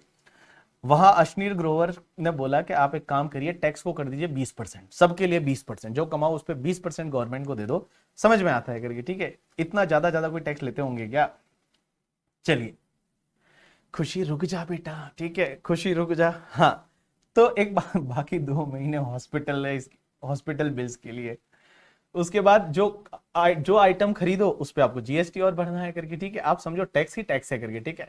मैं बोलता गवर्नमेंट को टैक्स हमको दे देना चाहिए, इनकम खुद को ले लेनी चाहिए, ज्यादा बेटर है। टैक्स ही टैक्स है, उसके ऊपर कुछ भी खरीदो उस पर जीएसटी पे करो। फिर ये बोलता है आप तो 5 करोड़ से ज्यादा में आते हैं, अरे हम बेसिक एग्जामेशन 2.5 लाख वाले हैं करके, ठीक है। टीचर हमेशा से गरीब हुआ करते थे स्कूलों में, आपने देखा होगा करके, ठीक है। मास्टर जी की इनकम नहीं होती है करके, ठीक है। तुम लोग ऐसे ही होंगे, तुम क्या करते होंगे ना पता, कैलकुलेटर लेते होंगे पहले, और कैलकुलेटर पे सबसे पहले सर की इनकम निकालते होंगे। बोलते होंगे अच्छा एक बच्चे से कितना ले रहे हैं ये, अच्छा एक बच्चे से 14,500 रुपीज। इस बैच में कितने बच्चे हैं, इस बैच में लाइव बैठे हुए वो 700 बच्चे, तो यही हो गए करके, ठीक। अच्छा 700 मल्टीप्लाई किया तो उसमें कुछ आ गया, मतलब पता नहीं कितना आ गया, मैं काउंट ही नहीं होता इतना, तो 1 2, हाँ इतना आ गया। उसके बाद देखेंगे ओ अच्छा ये तो एक ही बैच है, और उसके बाद इवनिंग वाला बैच हो रहा है करके, ठीक है, इंग्लिश का, उसको भी मल्टीप्लाई कर दो। उसके बाद में एक काम कर, ये तो फाइनल का सिर्फ वो वाला बैच है जो लाइव है। अब रिकॉर्डेड वाले बच्चे कितने होते होंगे करके, ठीक है, तो रिकॉर्डेड वालों को भी मल्टीप्लाई कर दो। अच्छा ये तो फाइनल का बैच है, इंटर के बैच और आते होंगे, इंटर में तो बच्चे ही बच्चे हैं करके, ठीक है, तो इंटर का बैच और आता होगा, उसको भी मल्टीप्लाई कर दो करके, ठीक है। ये सब चीजें है ना कैलकुलेटर पे होती है, रियल लाइफ में होता नहीं है करके, ठीक है। ये सब कहने के लिए बहुत अच्छा है, एक्चुअल में नहीं होता है। तो मैं आपको बात कर रहा था सरचार्ज की। अब एक बात बताऊं, ये जो सरचार्ज है ना, ये सरचार्ज जो है, ये सरचार्ज आपको टैक्स पे लगेगा करके, जो टैक्स आएगा उस पे आपको ऐड करना है सरचार्ज। सरचार्ज कब लगेगा, 50 लाख तक इनकम है नहीं लगेगा, 50 लाख से 1 करोड़ है 10% ऐड करो, 1 करोड़ से 2 करोड़ है कितना ऐड करोगे 15%, 2 करोड़ से 5 करोड़ है 25%, और 5 करोड़ से ज्यादा है तो 37% है, वो 37% आपको ऐड करना है। अब एक और चीज समझना, 2-3 चीजें जो मैं आपके दिमाग में जो डाउट आ रहा है वो मैं क्लियर करता हूं। पहली चीज तो ये कि सर सरचार्ज क्यों डाला, अगर टैक्स रेट भी तो बढ़ा सकते थे भाई, टैक्स रेट ही बढ़ा देते ना, बेटर होता। Why to include the surcharge, आप एक काम करते ऐसे करते ना कि चलो स्लैब रेट जो तुम्हारा है 10 लाख तक, 10 लाख से 30% है, अब 50 लाख लो, 50 लाख के बाद 35 कर लो, उसके बाद में आप कर लो 37, उसके बाद में आप कर लो 42, जो करना है टैक्स स्लैब रेट ही बढ़ा देते ना, बट स्लैब रेट नहीं बढ़ाया। स्लैब रेट बढ़ाते हैं थोड़ा बुरा लगता है। बुरा क्यों लगता है, इंसान को देख के दिल में ऐसे वो क्या बोलते हैं ना, ऐसे हार्ट अटैक आ जाए करके, ठीक है। अगर वो स्लैब रेट ऐसा देख लेना यहाँ पे कि 43% लिखा हुआ, आप समझो 5 करोड़ के ऊपर यहाँ 43% लिखा हुआ, तो कितना बुरा लगेगा आपको, लगे 43% टैक्स करके बहुत बुरा लगेगा। तो ये लोग जो है वो इनडायरेक्टली जो है लेना चाहते हैं टैक्स, इसके लिए उन्होंने सरचार्ज लगाया। दूसरा एक और इंटरेस्टिंग रीजन ये आता है कि एक बात बताऊं ना, जो इनकम टैक्स तुम्हारी गवर्नमेंट कलेक्ट करती है वो सेंट्रल गवर्नमेंट करती है। सेंट्रल गवर्नमेंट उस इनकम टैक्स में से अपना हिस्सा हर स्टेट गवर्नमेंट को देती है। हर स्टेट गवर्नमेंट को अपना हिस्सा देती है कि भाई जिस स्टेट से जितना इनकम टैक्स आया है उसमें से कुछ पार्ट उस स्टेट का भी राइट है, उस स्टेट को उसमें से देती है, बांटती है, डिस्ट्रीब्यूट करती है, ठीक है। लेकिन सरचार्ज किसी को डिस्ट्रीब्यूट नहीं करती। तो निर्मला सीतारमण जी ने 2019 में ये सरचार्ज बढ़ाया था। ये जो 25% सरचार्ज और 37% सरचार्ज है ना, ये पहले नहीं हुआ करता था। ये जो दोनों सरचार्ज है 25% एंड 37% का सरचार्ज, ये निर्मला सीतारमण जी ने अनाउंस किया था in the month of the September 2019 में। ये दोनों सरचार्ज और 25% और 37% जैसे ही बीजेपी का गवर्नमेंट आ गया, बीजेपी इलेक्शन जीत गई, और इलेक्शन जीतने के बाद कौन किसके होते हैं करके, ठीक है, हमारे नेता ऐसे भी कुछ काम करते हैं नहीं, तो इलेक्शन जीतने के बाद भाई साहब अपनी मर्जी है वैसा कर लो। तो जैसे ही इलेक्शन जीत लिया जुलाई अगस्त में आके, और निर्मला सीतारमण जी ने सितंबर के करीब, सितंबर 2019 में ये दोनों सरचार्ज बढ़ा दिए, 25 और 37% सरचार्ज ले गई करके, ठीक है। अब एक बात बताओ, इन निर्मला सीतारमण जी ने सरचार्ज बढ़ाने के पीछे का मेन रीजन ये भी था कि उनको चाहिए कि भाई देखो, इनकम टैक्स जो आता है ना, टैक्स वाला जो पैसा आता है ना, वो हर स्टेट गवर्नमेंट को बांटा जाता है। हर स्टेट गवर्नमेंट का कुछ ड्यू शेयर रहता है कि भाई इतना हम तुमको देंगे, तो वो बांटा जाता है। बट सरचार्ज का पैसा किसी को नहीं बांटते ये लोग। सेंट्रल गवर्नमेंट जो है वो सरचार्ज का पैसा अपनी जेब में डाल के रखती है और अपने पास ही रखती है, वो किसी को नहीं बांटते। इसके लिए इन्होंने यहां सरचार्ज बढ़ा दिया। अब एक और डाउट आपका ये रहेगा कि सर हमने तो इस बार का जो बजट आया था निर्मला सीतारमण जी वाला, तो निर्मला सीतारमण जी ने यह बोला था कि मैं ये 37% सरचार्ज हटा रही हूं। आपने सुना था कि नहीं सुना, ये बताओ मुझे। आपने सुना था या नहीं सुना? आपने ये इस बार सुना था कि नहीं सुना करके, ठीक है। पहले 15% सरचार्ज हुआ करता था 2019 से पहले। 1 करोड़ के ऊपर कितना भी इनकम हो 15% वो सरचार्ज, तो इफेक्टिव टैक्स रेट 35% था। आपने यह सुना था कि नहीं सुना इस बार कि निर्मला सीतारमण जी ने बजट में बोला कि मैं आपका 37% का सरचार्ज हटा देती हूं, 37% वाला सरचार्ज नहीं लगेगा। यह सुना था लोगों ने या नहीं सुना, बताओ मुझे। इस बार का बजट आपने देखा होगा, और बजट के बाद इंडिया में सब लोग टैक्स कंसल्टेंट बन जाते हैं। हाँ, टैक्स कंसल्टेंट बन जाते हैं भाई साहब, क्या ही एडवाइजें देते हैं करके, ठीक है। बजट वाले दिन तो गजब लेवल की एडवाइस लोग देते हैं। तो ये सुना था ना कि 37% का सरचार्ज नहीं लगेगा। हाँ, जितने भी लोग हैं वो बोल रहे हैं करके, ठीक है। शीनम बोल रही है, राधा बोल रही है, हर्ष बोल रहा है, संदेश बोल रहा है, सब लोग बोल रहे हैं कि यस सर हमने ऐसा बजट में तो सुना था, लेकिन आप तो बता रहे हो 37% का सरचार्ज लगेगा। लगेगा, लेकिन मैं थोड़े दिनों बाद आपको बढ़ा दूंगा, पढ़ाऊंगा, थोड़े दिनों बाद आपको मैं बताऊंगा कि अगर कोई एसएससी 115 बीएससी ले लेता है, 115 BSc section new taxation regime, अगर आप 115 बीएससी ले लेते हो तो बेटा ये 37 का सरचार्ज नहीं लगेगा। अगर 115 बीएससी लेते हो तो 37% का सरचार्ज नहीं लगेगा, अदरवाइज 37% वाला सरचार्ज लगेगा। अदरवाइज आपको 37% वाला सरचार्ज है वो लगेगा। बट अगर आप 115 बीएससी ले लेते हो, जो आपका ऑल्टरनेटिव टैक्सेशन रिजिम है, मैं आपको थोड़े टाइम के बाद में पढ़ाऊंगा, आज से कम 1 महीने के बाद में, क्योंकि हम पहले पीजीबीपी वगैरह पढ़ेंगे, उसके बाद में ऑल्टरनेटिव टैक्सेशन रिजिम में बताऊंगा, क्योंकि उसमें कुछ बेनिफिट्स नहीं मिलते हैं। तो 115 बीएससी अगर आप लेते हो तो आपको 37% का सरचार्ज नहीं लगेगा, अदरवाइज आपको 37% का सरचार्ज लगेगा। तो अब क्या 37% का सरचार्ज है? Answer is yes. अभी आपके लिए 37% का सरचार्ज है। जब हम जनरल टैक्स रेट डिस्कस कर रहे हैं तो आपको 37% का सरचार्ज है करके। चलिए अब एक बात समझिए, पहले आप टैक्स निकालिए, उसमें सरचार्ज ऐड कर दीजिए, उसके बाद ऑलवेज आपको health and education cess add करना है @4%। किसमें? टैक्स प्लस सरचार्ज, उसमें ऐड करना है health and education cess 4%। Always, always का मतलब हर बार आपको ये ऐड करना ही करना है। ऑलवेज 4% की रेट से आपका हेल्थ एंड एजुकेशन सेस रहेगा। अब आप मुझे बोलोगे health and education cess sir क्यों लिया जाता है? देखो, हेल्थ एंड एजुकेशन सेस है ना, सेस कभी भी क्यों लिया जाता है? जिसका यूज स्पेसिफिक होता है। जैसे इनकम टैक्स क्या है ना, वो कहीं भी यूज कर सकते हैं, वो मिलिट्री में यूज कर सकते हैं, एजुकेशन में यूज कर सकते हैं, हेल्थ सेक्टर में यूज कर सकते हैं, इंफ्रास्ट्रक्चर में यूज कर सकते हैं। लेकिन हेल्थ एंड एजुकेशन सेस के टूवर्ड जो 4% लिया जा रहा है, उसका यूज जो है ना, वो आपको सिर्फ एंड सिर्फ हेल्थ के लिए एंड एजुकेशन के लिए ही यूज करना पड़ेगा। मींस गवर्नमेंट उस पैसे को किसी और चीज के लिए यूज नहीं कर सकती। आज से 10 साल पहले एक किसान कल्याण सेस और हुआ करता था, कृषि कल्याण सेस एंड ऑल, तो उसका यूज उसी स्पेसिफिक मोटिव के लिए किया जाता है। तो कोई पर्टिकुलर मोटिव के लिए अगर उनको टैक्स लेना है तो वो लोग सेस लेते हैं, और वो सेस का जो यूज है वो सिर्फ एंड सिर्फ आप क्या करोगे, उस पर्पस के लिए ही यूज करोगे। तो यहां पे हेल्थ एंड एजुकेशन सेस है, वो आपका 4% ऑलवेज लिया जाएगा। तो चलिए एक बार के लिए फटाफट जितना पढ़ा उसको एक बार रिवाइज करते हैं। बुक वगैरह में आपको देखने की जरूरत नहीं है। इधर देखिए सब लोग, सबसे पहली चीज मैंने आपको बताया tax rate. General tax rate पढ़ रहे हैं, नॉर्मल टैक्स रेट पढ़ रहे हैं, individual, HUF, AOP, BOI, artificial juridical person up to 2,50,000 dash पे dash 250 to 5 lakh 5%, 5 lakh to 10 lakh 20%, more than 10 lakh 30%। Senior citizen, resident individual age 60 years और more in previous year up to 3 lakh dash पे dash 3 lakh to 5 lakh 5%, 5 lakh to 10 lakh 5 lakh to 10 lakh 20%, more than 10 lakh 30%. Super senior citizen, resident individual, age 80 years or more in previous year up to 5 lakh dash पे dash 5 lakh to 10 lakh 20%, more than 10 lakh 30%. Surcharge लगेगा? Answer is yes लगेगा। लेकिन एक चीज समझना, surcharge अगर आपकी net taxable income, total income 50 lakh तक है तो सरचार्ज नहीं लगेगा। मींस आप और मेरे को खुश हो रहा है, हमको नहीं लगेगा सरचार्ज।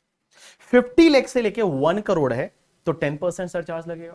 1 करोड़ से भी ज्यादा है, अप टू आपका 2 करोड़ है तो 15% सरचार्ज लगेगा। 2 करोड़ से 5 करोड़ है तो 25% सरचार्ज लगेगा, और 5 करोड़ से ज्यादा है तो 37% सरचार्ज लगेगा।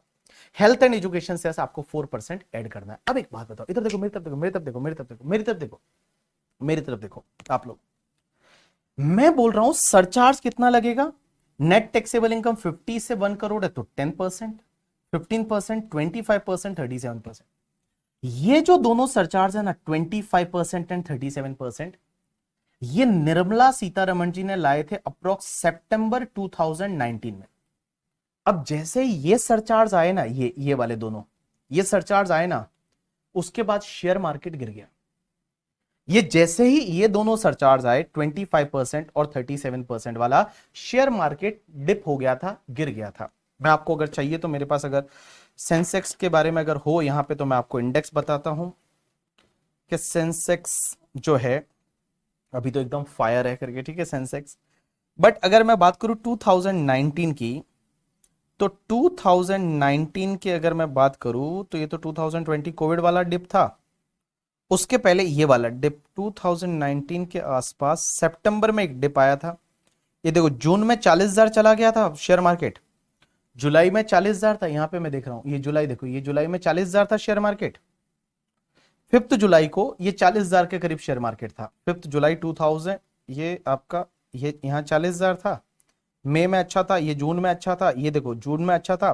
बट उसके बाद में आपने देखा 40,000 से एक थोड़ा यहाँ पे थोड़ा ब्रेकडाउन आता है और शेयर मार्केट नीचे गिर जाता है। अब यार मेरे को यहाँ से अच्छे से दिख नहीं रहा है वो चीज करके, ये देखिए ना 2019 में 40,000 था, 40,000 से ये गिरते गिरते गिरते गिरते वापस ये 37,000 आया, मतलब 3,000 पॉइंट नीचे गिर गया था।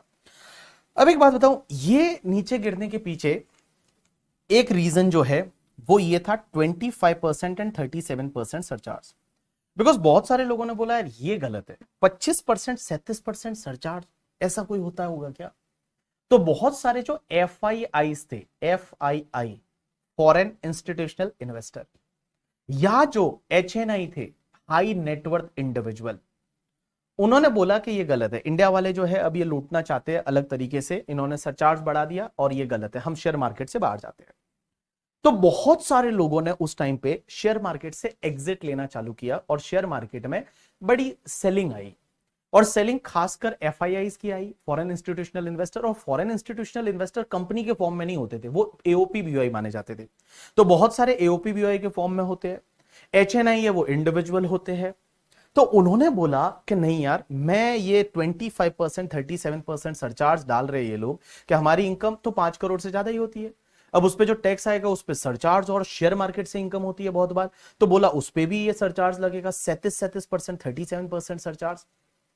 तो एक बात समझना, जब ऐसा होता था हुआ तो लोगों ने मार्केट में शॉर्ट सेलिंग मतलब सेलिंग चालू कर दी, और जिससे शेयर मार्केट थोड़ा नीचे आया, 3000 पॉइंट के करीब नीचे गिर गया सेंसेक्स उस टाइम पे।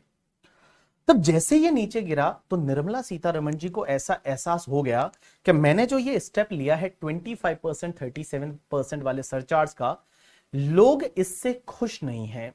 कौन खुश नहीं है? जो HNI लोग है या जो FIIs है वो इससे खुश नहीं है। तो उनको खुश करने के लिए क्या किया जाए?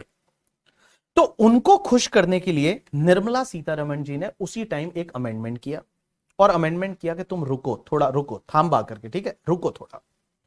और निर्मला सीतारमण जी ने बोला कि अगर आपका इनकम जो है वो इनकम शेयर मार्केट से है, शेयर मार्केट से मतलब या तो long term capital gain 112A वाला इनकम है, क्योंकि long term capital gain 112A वाला होता है, उस पर टैक्स रेट 10% है, ठीक है, या फिर आपका short term capital gain 111A वाला है, या फिर आपका डिविडेंड का इनकम है, डिविडेंड का इनकम है, डिविडेंड जो शेयर्स पे डिविडेंड मिलता है, डिविडेंड का इनकम है।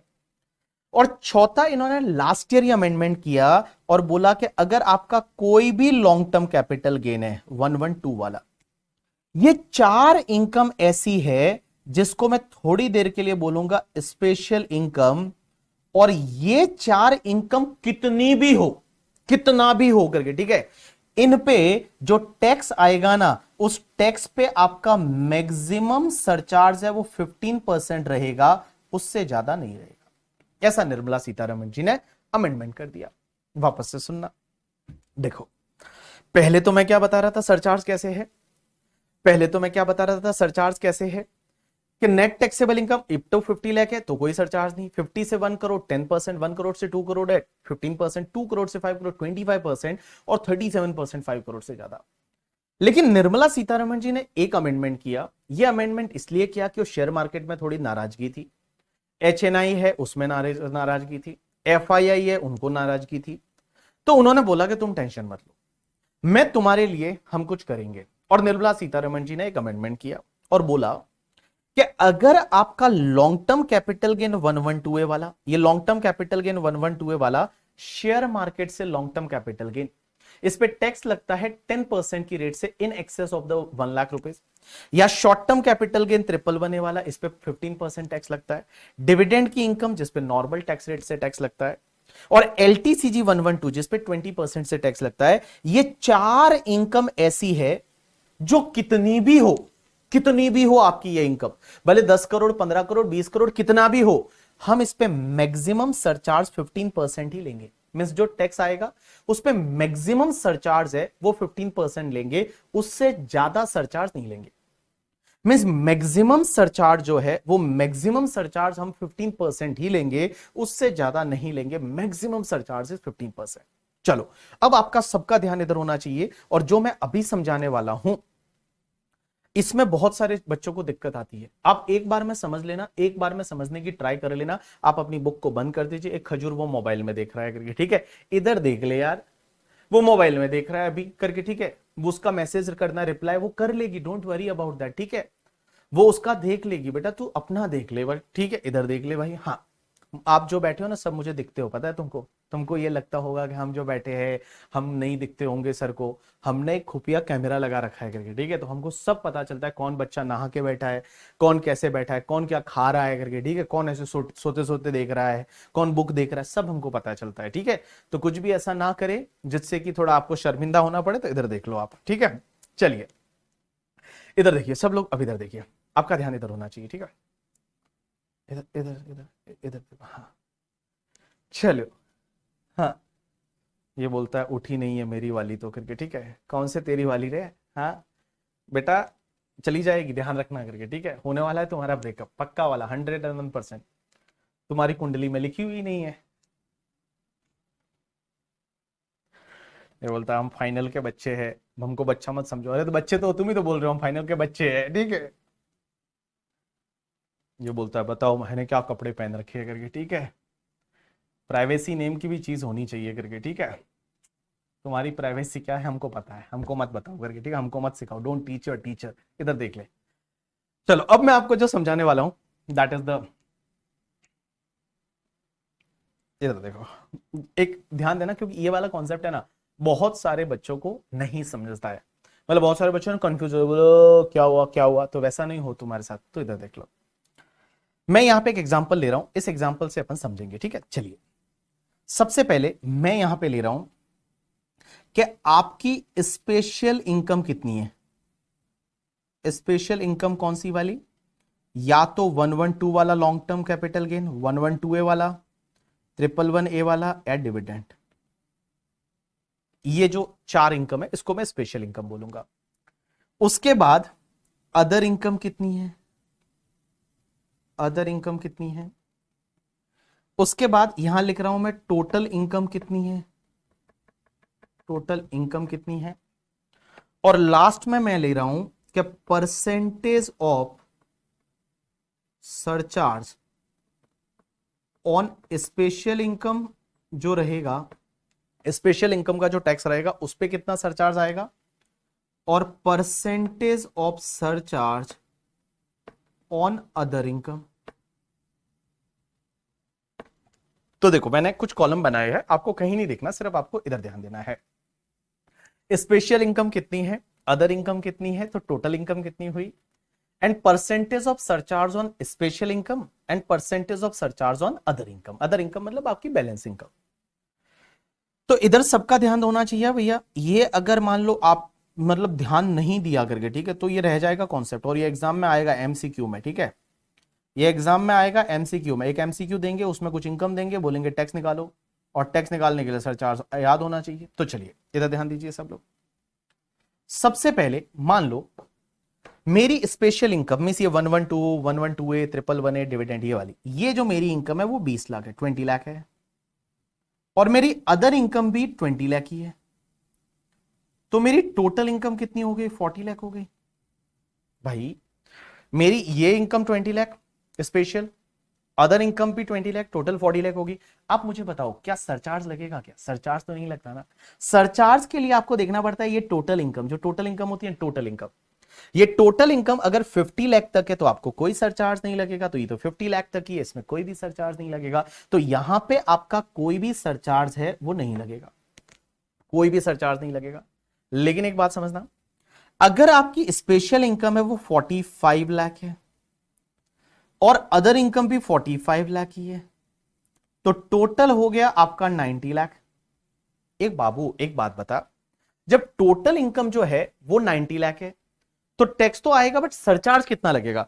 तो सरचार्ज में मैंने क्या बोला कि टोटल इनकम जो नेट टैक्सेबल इनकम है वो 50 लाख से ज्यादा है और अप टू 1 करोड़ है, तो आपको 10% की रेट से सरचार्ज लेना है। जो टैक्स आएगा उस पर 10% की रेट से सरचार्ज लगेगा, तो 10 तो लगेगा ही ना, उसमें क्या दिक्कत है। तो यहां पे आपका 10% की रेट से सरचार्ज, और ये जो अदर इनकम पे टैक्स रहेगा उस पर भी 10% की रेट से सरचार्ज।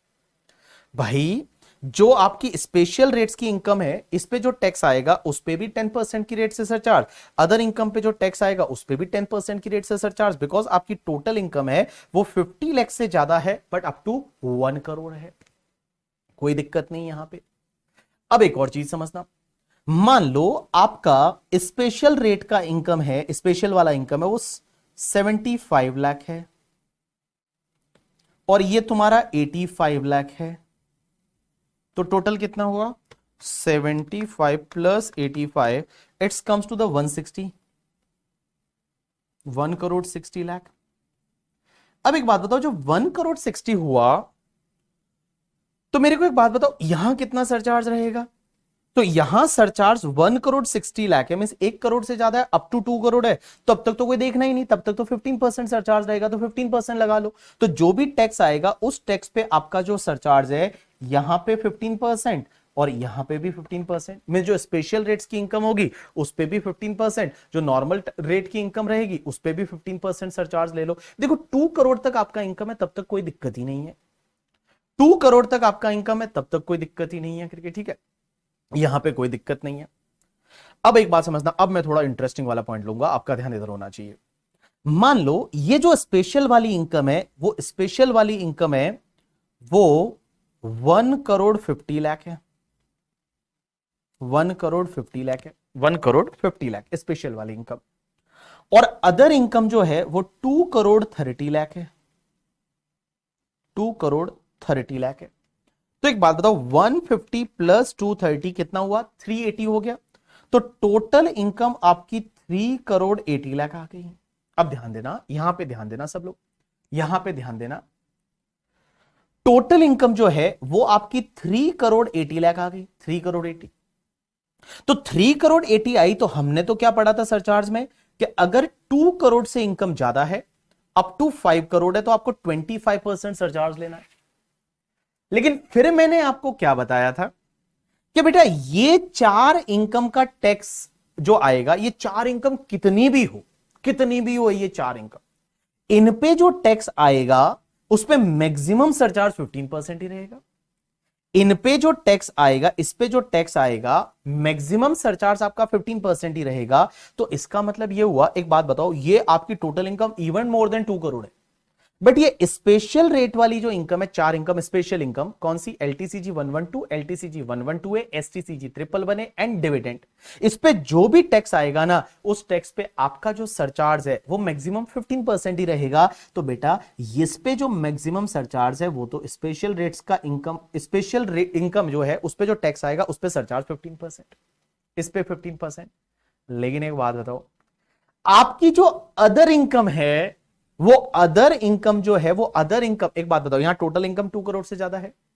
अब आपको यहां पे ये देखना है कि टोटल इनकम 2 करोड़ से ज्यादा है, लेकिन अदर इनकम अपने आप में 2 करोड़ से ज्यादा है। ये जो अदर इनकम है वो तो अपने आप में 2 करोड़ से ज्यादा है। तो अदर इनकम पे जो टैक्स आएगा उस पे सरचार्ज रहेगा 25%। उस पे सरचार्ज रहेगा 25% रहेगा। कितना रहेगा? 25%। तो उस पे जो टैक्स आएगा, उस पे जो सरचार्ज है वो आपका 25% की रेट से रहेगा। लेकिन अब एक और इंटरेस्टिंग चीज लेता हूं, इधर देखना अगले एग्जांपल में, कि मान लो आपका ये वाला इनकम जो है, स्पेशल इनकम 1 करोड़ है। ये ध्यान देना, अब 1 करोड़ है। 1 करोड़ ही है, और लिखना ही नहीं आता, 1 करोड़ है। दूसरा वाला ये आपका 1,70,00,000 है। तो मुझे एक बात बताओ, टोटल कितना हुआ? 2,70,00,000। स्नेहा इधर देखो, 2,70,00,000 हुआ। अब मुझे एक बात बताओ, अब सरचार्ज कैसे आएगा? तो बेटा 2,70,00,000 में टोटल तो 2 करोड़ से ज्यादा है ना, total is more than 2 crore. तो टोटल 2 करोड़ से ज्यादा है तो आप बोलोगे यहां तो 25% सरचार्ज आना चाहिए। लेकिन एक बात बताओ, जो ये स्पेशल इनकम है, इस पे जो भी टैक्स आएगा उस पे मैक्सिमम सरचार्ज कितना आएगा? 15%। तो चलो मैं उस पे तो 15% ले लेता हूं। अब एक बात बताओ, एक चीज ध्यान रख, यहां पे अब मेरे वर्ड्स पे ध्यान देना, सब लोग इधर ध्यान देना, इधर ध्यान देना, अब मेरे वर्ड्स पे ध्यान देना। यहां पे मैं बोल रहा हूं कि टोटल 2,70,00,000 है। टोटल 2,70,00,000 है, मींस 2 करोड़ से ज्यादा है। एक बात बताओ, ये जो टोटल इनकम 2 करोड़ से ज्यादा है, क्या ये स्पेशल इनकम की वजह से है? क्या ये स्पेशल इनकम की वजह से है या नहीं? Answer is yes. एक बात बताओ, this total income, your NTI, net taxable income, total income, total income, ये टोटल इनकम 2 करोड़ से ज्यादा है। इसमें क्या स्पेशल इनकम का हाथ है? स्पेशल इनकम की वजह से है। आंसर इज यस, बिकॉज हमारा अदर इनकम तो सिर्फ 1,70,00,000 था। भाई हमारा जो अदर इनकम है, वो अदर इनकम तो सिर्फ 1,70,000 था, ये 2 करोड़ को क्रॉस कर गया। इसमें रीजन ये है, ये रीजन है स्पेशल इनकम। तो लॉ मेकर्स बोलते हैं टेंशन मत लो, अगर इस स्पेशल इनकम की वजह से आपकी टोटल इनकम 2 करोड़ को क्रॉस करती है तो डोंट वरी, जो अदर इनकम पे टैक्स आएगा ना, वो अदर इनकम पे टैक्स पे सरचार्ज हम 15% ही लेंगे। अदर इनकम पे जो टैक्स आएगा उस पे हम सरचार्ज 15% की रेट से ही लेंगे। आप बोलोगे सर ये ऊपर वाले में ऐसा क्यों नहीं किया? भाई एक बात बताओ, ऊपर वाले में आपकी इनकम 2 करोड़ से ज्यादा थी टोटल, बट उसमें ये 2 करोड़ से ज्यादा थी, क्या इसमें रीजन ये स्पेशल इनकम था क्या? नहीं, स्पेशल इनकम नहीं था, क्योंकि आप देखोगे आपकी other income itself was more than 2 crore. Other income जो है वो अदर इनकम जो है वो other income itself more than like आपका 2 करोड़। तो अदर इनकम अपने आप में 2 करोड़ से ज्यादा था, तो उस पर्टिकुलर केस में आपका 25% सरचार्ज आएगा on the tax on the other income करके। ठीक है, अब एक बात समझिए, कोई बोल रहा है करके कुशल रुक जा करके, अभी तुमको समझ में आएगा करके। ठीक है, अभी कोमल अभी तुमको समझ में आएगा। एक बात बताओ, मैं आपको एक सिंपल सा अभी एक और एग्जांपल लेता हूं, उसके बाद में मैं आपको सिंपल सी चीज बता, एक और एग्जांपल लेता हूं, रुक जाइए, एक और एग्जांपल लेता हूं, एक और एग्जांपल। अनु, कोमल, कुशल, एक चीज समझो, हमेशा आपको देखना तो टोटल इनकम ही है ना, हमेशा जो आपको देखना है वो देखना टोटल इनकम है। देखो वापस से बता रहा हूं, एक बार वापस से, टोटल इनकम 40 लाख है, सरचार्ज ही नहीं। टोटल इनकम 90 है, 10% ले लो सरचार्ज। टोटल इनकम 1 करोड़ 60 है, 15 ले लो। देखो यहां तक कोई दिक्कत नहीं, आपका जो 15% तक सरचार्ज है ना, यहां तक कोई भी दिक्कत नहीं है, यहां तक आपको कोई भी दिक्कत नहीं है। ये जो 15% तक सरचार्ज है वो तो लगेगा लगेगा, कोई दिक्कत नहीं। अब आपको ये देखना है 25% लगेगा या नहीं, 25% है वो लगेगा या नहीं करके। ठीक है, वो समझना है। अब एक और एग्जांपल लेता हूं, आपको इजीली समझेगा। इधर देखो, मेरी तरफ देखो, मेरी तरफ देखो, देखो स्पेशल इनकम है वो, फॉर एन एग्जांपल आपका स्पेशल इनकम है वो 80 लाख है, स्पेशल इनकम है वो 80 लाख है। अदर इनकम जो है वो मान लो आपका 2 करोड़ एंड 10 लाख है, तो टोटल कितना हुआ, 2 करोड़ 90 हो गया। अब एक बात बताओ, आपको हमेशा पहली बार देखना है ना, वो टोटल इनकम को देखना है, 2 करोड़ 90। तो 2 करोड़ 90 मतलब आपका 2 करोड़ को क्रॉस कर गया, तो 2 करोड़ को क्रॉस कर गया तो यहां 25% सरचार्ज आ सकता है। अब अपन देखेंगे कि भाई 25% सरचार्ज आना चाहिए, लेकिन स्पेशल इनकम पे जो टैक्स आएगा उस पे मैक्सिमम सरचार्ज कितना लग सकता है, 15%। अब आप यहां पे कंफ्यूज मत होइए कि सर ये तो अपने आप में 1 करोड़ से कम है ना, तो यहां पे तो 10%। अरे खजूर, surcharge depends on your total income ना, total income, total income, total income. Surcharge depends on your total income ना, तो टोटल इनकम तो देखना 1 करोड़ से ज्यादा है ना, तो 15% सरचार्ज तो लगेगा ही लगेगा। अगर ये टोटल इनकम 1 करोड़ से ज्यादा है तो 15% सरचार्ज तो एनी हाउ लगेगा ही लगेगा करके। ठीक है, 25 लगेगा या नहीं वो चेक करना है आपको। स्पेशल इनकम पे 25 नहीं लगेगा, 15%। अब आप देखो अदर इनकम, क्या अदर इनकम जो है ये टोटल इनकम 2 करोड़ से ज्यादा है, क्या ये स्पेशल इनकम की वजह से? नहीं, अदर इनकम भी तो अपने आप में 2 करोड़ से ज्यादा है। तो अदर इनकम जब अपने आप में 2 करोड़ से ज्यादा है तो अदर इनकम पे जो टैक्स आएगा उस पे आपको सरचार्ज कितना लगेगा, 25%। उस पे सरचार्ज जो टैक्स पे कितना लगेगा, 25%, because other income itself is more than 2 crore ना। ऊपर वाले में क्या था, ये देखिए 2 करोड़ से ज्यादा था, स्पेशल इनकम पे कितना, 15%, but other income was not more than 2 crore. इसका ऐसे आप इसको समझ सकते हो कि ये अगर 2 करोड़ से ज्यादा है और इसमें क्या किसका हाथ है, क्या इसमें स्पेशल इनकम का हाथ है? आंसर इज यस, इसकी वजह से ये 2 करोड़ से ज्यादा था, अदरवाइज तो वो 170 ही था। तो कोई बात नहीं, इस पे आपका 15% की रेट से सरचार्ज आएगा। लेकिन यहां other income itself is more than 2 crore, तो अदर इनकम पे टैक्स पे आपका 25% की रेट से सरचार्ज आएगा। एक सिंपल सी चीज बताऊं अब आपको, जैसा जैसा मैं बोल रहा हूं वैसा आप ध्यान देना करके। ठीक है, जैसा जैसा मैं बोल रहा हूं वैसा आप ध्यान देना। देखो पहले टोटल इनकम याद रखो, total income means everything total, total total means total. Total income up to 50 lakh है ना, तो कोई सरचार्ज नहीं ऐड करना। 50 लाख से 1 करोड़ है, 10% ऐड कर दो, आपको देखना ही नहीं है स्पेशल है नॉन स्पेशल है, कुछ देखना ही नहीं है। दूसरा, अगर मान लो टोटल इनकम 1 करोड़ से ज्यादा है, अप टू 2 करोड़ है, स्पेशल नॉन स्पेशल कुछ देखना ही नहीं, 15% सरचार्ज ऐड करो। अब आपका टोटल इनकम जो 2 करोड़ से ज्यादा है ना, तब आपको देखना है, टोटल इनकम 2 करोड़ से ज्यादा है तब आपको देखना है, आपको देखना है स्पेशल इनकम पे जो टैक्स आएगा उस पे मैक्सिमम सरचार्ज 15%। अब आपको अदर इनकम देखनी है, अदर इनकम, अदर इनकम देखनी है। अदर इनकम क्या अपने आप में 2 करोड़ से ज्यादा है? अगर अदर इनकम अपने आप में 2 करोड़ से ज्यादा है तो उस पर 25% सरचार्ज। बट अदर इनकम जो है वो अपने आप में 2 करोड़ से ज्यादा नहीं है, तो उस पर जो टैक्स आएगा उस पर 15% की रेट से आपको सरचार्ज लेना है। एक और एग्जांपल लेता हूं, इधर ध्यान दीजिए, ध्यान दीजिए, ध्यान दीजिए, सब लोग ध्यान दीजिए, कुछ मत लिखिए, सब लिखा हुआ है, इधर ध्यान दीजिए। मान लो आपकी स्पेशल इनकम जो है, मीन्स वही सब, स्पेशल इनकम जो है वो है आपकी 3 crore rupees, special income 3 crore. आपकी जो नॉर्मल इनकम है करके, ठीक है, नॉर्मल इनकम मींस जो बाकी वाली इनकम है वो है आपकी 4 करोड़, टोटल इनकम हो गई 7 करोड़, 7 करोड़। अब आप मुझे क्या बोलेंगे, टोटल इनकम है वो 7 करोड़ है। तो टोटल इनकम जब 7 करोड़ है तो आप तो बोलेंगे 25% सरचार्ज लगना चाहिए। टोटल इनकम 7 करोड़ है, 25 नहीं 37%, क्योंकि आपका टोटल इनकम 5 करोड़ से ज्यादा है तो 37% सरचार्ज आना चाहिए। लेकिन एक बात बताओ, आपकी जो स्पेशल इनकम है इस पे मैक्सिमम सरचार्ज कितना आएगा? 15%। अब आप देखिए कि यहां टोटल इनकम 7 करोड़ है, अदर इनकम क्या अपने आप में 5 करोड़ से ज्यादा है क्या? नहीं, अदर इनकम तो 4 करोड़ है, 2 करोड़ से ज्यादा है। Answer is yes. तो अदर इनकम पे जो टैक्स आएगा उस पे सरचार्ज आएगा 25%। अदर इनकम पे जो अदर इनकम जो है उस पे जो टैक्स आएगा उस पे सरचार्ज आएगा 25% करके। बट अगर मान लो इस एग्जांपल में ये आपका 3 करोड़ है और ये आपका 6 करोड़ होता, तो आपका टोटल कितना हुआ? 9 करोड़ हुआ। अब एक बात बताओ, 9 करोड़ है, 5 करोड़ से ज्यादा है। अब एक बात बताओ, स्पेशल इनकम पे मैक्सिमम सरचार्ज कितना हो सकता है? 15%। अदर इनकम जो है क्या वो अपने आप में 5 करोड़ से ज्यादा है? Answer is yes. तो यहां पे आपका 37% सरचार्ज आता। अदर इनकम पे जो टैक्स आता, अदर इनकम पे जो टैक्स आता उस पे आपका मैक्सिमम सरचार्ज, यहां पे जो सरचार्ज है अदर इनकम, क्या अदर इनकम अपने आप में 5 करोड़ से ज्यादा है? Answer is yes. तो यहां पे आपका सरचार्ज है वो 37% आता।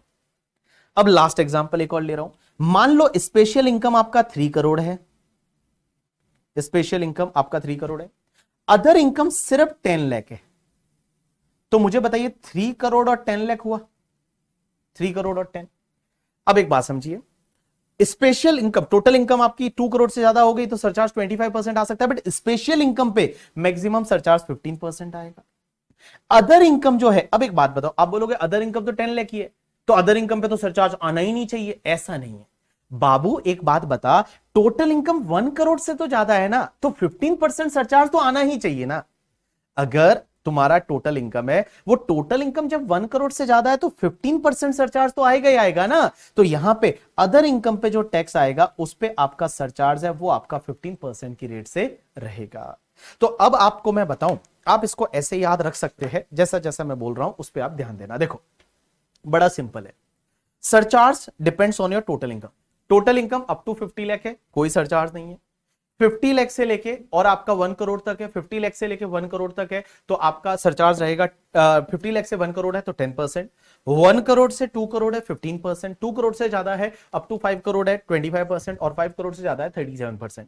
लेकिन यहां पे आप एक चीज ध्यान रखेंगे, ये 4 तरह की इनकम ऐसी है, 4 तरह की इनकम ऐसी है, एलटीसीजी 112 है, एसटीसीजी 111 है, डिविडेंड एंड एलटीसीजी 112, इन पे मैक्सिमम सरचार्ज 15% हो सकता है। अब एक बात समझिए, मैंने बुक में कैसे दे रखा है, तो आपके पास ये बुक रहेगा, आप यहां से इसको रीड करना चालू करेंगे, ये वाला पार्ट भी रीड करेंगे। मैंने इसको बहुत ही इजी लैंग्वेज में यहां समझा रखा है और इसके बाद में मैंने ये एग्जाम्पल दे रखा है जो बहुत ही इजी लैंग्वेज में है, वो मैंने एग्जाम्पल दे रखा है। मैं आपको केसेस वापस यहां दे रखे, आप इसको वापस रीड करेंगे। आपको नहीं समझता, मैं हूं ना, मैं ब्रेक दे रहा हूं, ब्रेक में ब्रेक नहीं होगा, ब्रेक है वो आपका रीडिंग ब्रेक होगा। तो देखिए कैसे आपको समझना, देखो आपको देखना है total income, total income up to 50 lakh करके, ठीक है, कोई सरचार्ज नहीं। Total income means including special income है। Total income more than 50 lakh up to 1 crore है, 10% ऑन टैक्स ले लीजिए। Total income more than 1 crore up to 2 crore, 15% on tax ले लीजिए। यहां तक सब एकदम नॉर्मल है, यहां तक एकदम नॉर्मल है। पॉइंट जो है वो फोर्थ वाला है जो इंटरेस्टिंग है कि total income more then 2 crore है एंड इसमें आपकी स्पेशल इनकम भी जुड़ी हुई है, स्पेशल इनकम भी जुड़ी हुई है, टोटल इनकम 2 करोड़ को क्रॉस कर जाती है तो स्पेशल इनकम के टैक्स पे 15% सरचार्ज लीजिए। अब आप देखिए रिमेनिंग टोटल इनकम कितना है, जो रिमेनिंग टोटल इनकम है, जो बाकी वाला टोटल इनकम है, वो बाकी वाला टोटल इनकम स्पेशल इनकम को हटा के क्या वो 2 करोड़ तक ही है। तो रिमेनिंग टोटल इनकम अगर अप टू 2 करोड़ है तो उस पर आप 15% की रेट से सरचार्ज लीजिए। बट रिमेनिंग टोटल इनकम है वो 2 करोड़ को क्रॉस कर गया, अप टू 5 करोड़ है तो उस पर 25% की रेट से सरचार्ज लीजिए। और रिमेनिंग इनकम अपने आप में 5 करोड़ को क्रॉस कर गया तो उस पर 37% की रेट से सरचार्ज लीजिए। मैं आपको दे रहा हूं 10 मिनट का ब्रेक और इस 10 मिनट में क्या करना है मैं बता दूं। 10 मिनट में एक तो आपको पेज नंबर 1 पे यहां से आप पढ़ना चालू करेंगे जहां टैक्स रेट फॉर असेसमेंट या 24 25 दे रखी है, यहां से पढ़ेंगे। ये एग्जांपल जो केसेस वाला जो मैं यहां समझा रहा था वैसे ही मैंने बना के दिया, ये पढ़ेंगे आप। और इतना पढ़ने के बाद उसके बाद आपकी बुक में पेज नंबर 5 पे 2 एग्जाम्पल दे रखे हैं, उसमें एग्जाम्पल नंबर 1 आप करेंगे, बस एग्जाम्पल नंबर 1 करेंगे और उसके बाद टेस्ट एग्जाम्पल नंबर 2 मत करना, एग्जाम्पल नंबर 1 करेंगे और टेस्ट योर सेल्फ में आप जो एसके वाला एग्जाम्पल है वो करने की ट्राई करेंगे और देव वाला एग्जाम्पल करने की ट्राई करेंगे। ठीक है, नहीं होता है कोई बात नहीं है, ब्रेक के बाद मैं करवाऊंगा करके। ठीक है, ब्रेक के बाद मैं करवाऊंगा। तो मैंने क्या बोला, एक तो एग्जाम्पल नंबर 1 चेक करेंगे जिसका सॉल्यूशन मैंने दे रखा है, उसके बाद में एग्जाम्पल नंबर 2 को मत छेड़िए, आप करें 2 में कराऊंगा। उसके बाद टेस्ट योर सेल्फ में जो 2 एग्जाम्पल है, एक तो तुम्हारा एसके वाला करके, ठीक है, और दूसरा तुम्हारा जो देव वाला है, ये आप ट्राई करेंगे करने की। होता है तो ठीक है, नहीं होता है तो कोई बात नहीं, मैं ब्रेक के बाद वापस आ रहा हूं, ब्रेक के बाद मिलेंगे। बट एटलीस्ट आपको ये रीड तो करना ही है। यहां तक इस टेबल को आप ढंग से रीड करिए, आपको सब चीजें समझ में आ जाएगी। तो ये टेबल तक आप रीड करिए और एग्जाम्पल नंबर 1 कर लीजिए, भले वो टेस्ट योर सेल्फ बाद में कर लेंगे, अभी चलेगा। चलिए आप 10 मिनट का ब्रेक लीजिए, 10 मिनट के बाद हम मिलते हैं अगले कॉन्सेप्ट के साथ, और ये वाला पहले कंप्लीट करेंगे। लॉ में ये कैसे लिखा है, फाइनेंस एक्ट में लिखा हुआ है, आप जाके आज एक बार फाइनेंस एक्ट देखिए। खाना नहीं खाए क्या, नहीं खाना खाने की जरूरत नहीं है बेटा करके। ठीक है, क्वेश्चन है ये खा लो करके बहुत है। चलो ब्रेक लीजिए 10 मिनट का।